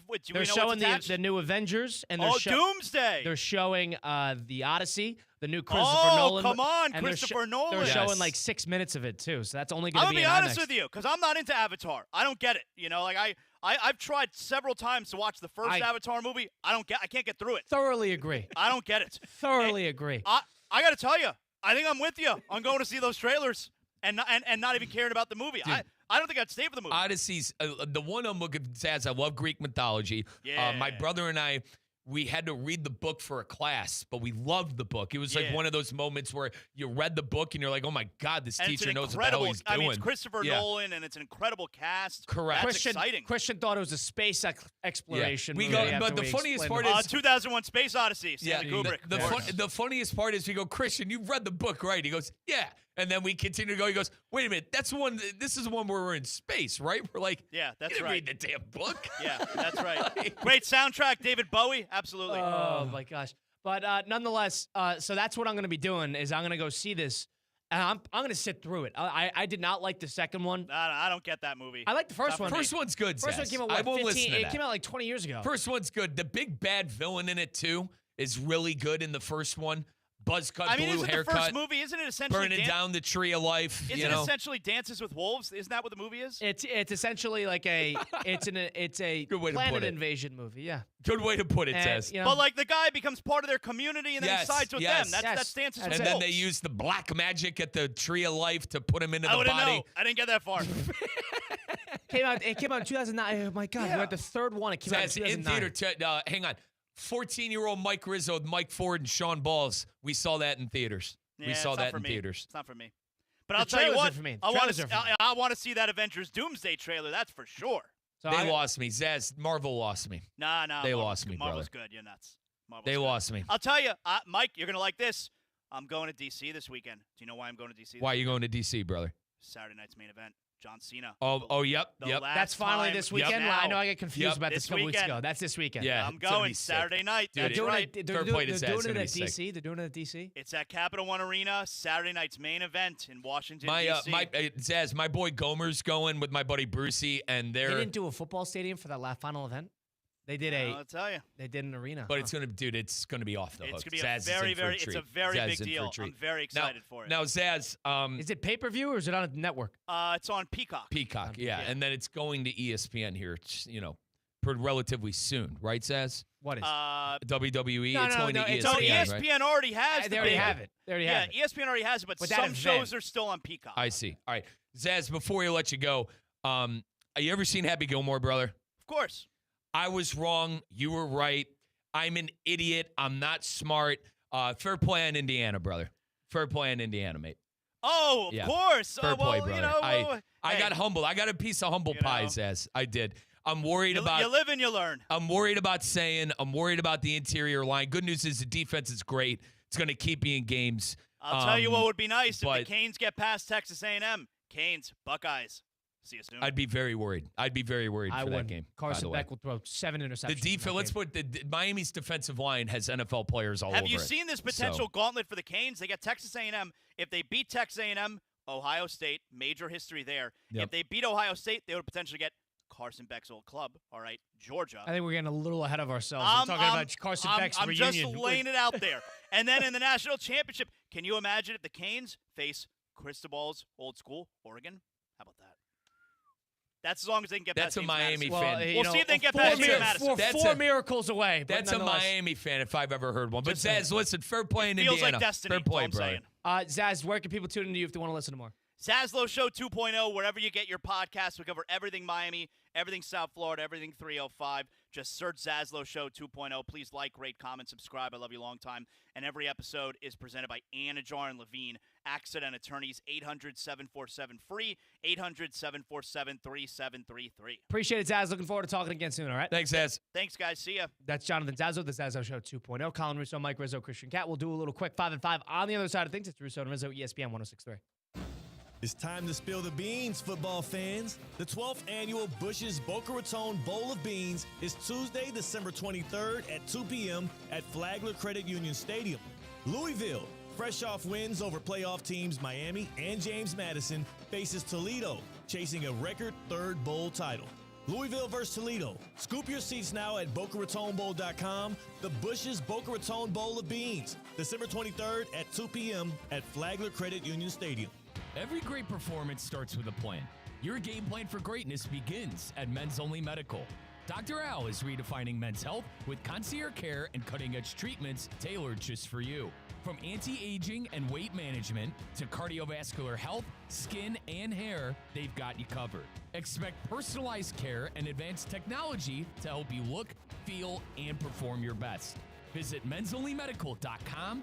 Men's Only Medical, setting a new standard for men's health.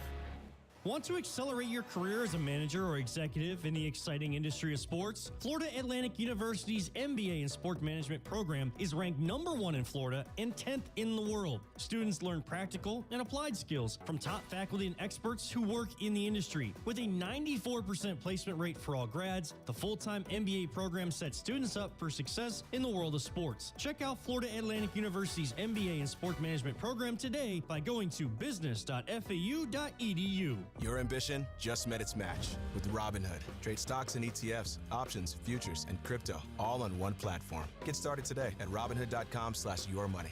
Robinhood, the official jersey patch partner of the Miami Heat. All investments involve risk, including loss of principal. Options, futures, and crypto trading carry significant risk and may not suit all investors. Securities offered through Robinhood Financial LLC, member SIPC. Futures trading is offered by Robinhood Derivatives LLC, not FDIC or SIPC protected. Crypto offered through Robinhood Crypto LLC, NMLS ID 1702840, not FDIC or SIPC protected. Portfolio management offered by Robinhood Strategies, an SEC registered advisor.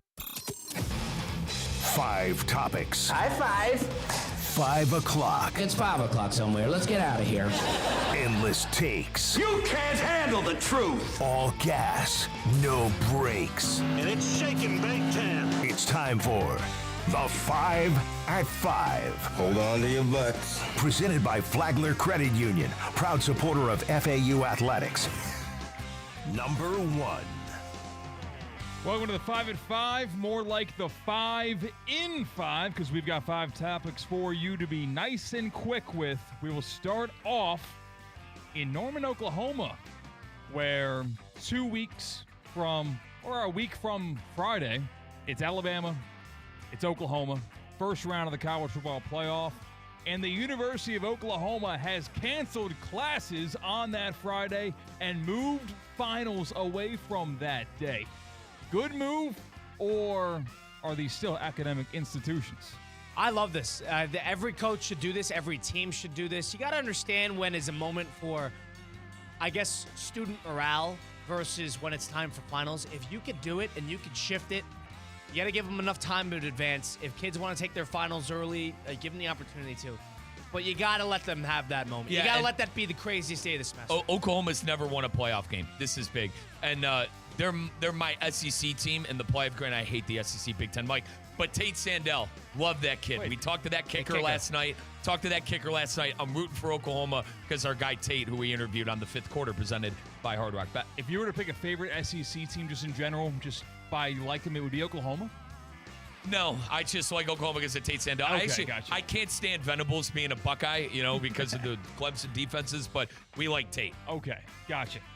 Number 2. How about Monday Night Football last night, capping off a Week 14 that had a great game pretty much in every slate, both what you anticipated, the ramifications, and the games themselves. Capped off last night with the Chargers getting a win over the Eagles. Which Jalen Hurts turnover was worse? This one. Hurts picked off. Intercepted, and now the ball's out, and Hurts ends up with the ball in his hands. He fumbles. Chargers ball. Two turnovers, same player, same play from Jalen Hurts in the first half, or this one that sealed the game. Mixed in, and here's that final play. Hurts keeps, throws, batted up and picked off. Intercepted, and the Chargers win the ball game. 5 turnovers from QB1 of the Eagles. Which one was more detrimental? Detrimental, that last one, because they were driving. I thought they were going to score on that drive. They were at the 20-yard line. They've gone right down the field. They only needed the touchdown to win the game. It wasn't. They had a field goal. They were already in field goal range, and it was one of those tipped interceptions by a tremendous defensive play. That one's more detrimental. The more laughable one is that first one, where he throws the interception. The linebacker fumbles it. It gets back to Hurts, and then he fumbles it again. I mean, come on, dude. It's just not your night. So, but both of them have their own little definition in my head. Agreed with everything Colin said. Christian, I've never seen the one where he fumbled, punched it out, fumbled again. I've never seen anything like that. Fair play to him, dude. That's hard. That's hard to do. That's hard to do. Lamar, a couple of years ago, lost a fumble but recovered it himself and then threw an interception. But a lost fumble and a pick on the same play. Yeah, that was pretty hard to watch. Unless you had the Chargers on cover 5 like we did. And now, by the way, next week, the $50 Duffy's gift card on the line because it rolls on over. We move on to the 5 at 5 to more college football. Kenny Dillingham is the head coach of Arizona State football. And Kelly Dillingham was asked about his protocol for players who plan to enter the transfer portal but will still want to play in Arizona State's bowl game. Here's what he had to say. 100%. If somebody wants to enter the portal and be a part of our team, they have 100% the ability to be a part of this team. This is the 2025 team. Unfortunately, this is like the bridge in today's era between the 25 team and the 26 team, right? But this is the 25 kids team. If anybody wanted to be a part and go through prep and play in the game and be a part of this team, they have the right to do that because this is still their team.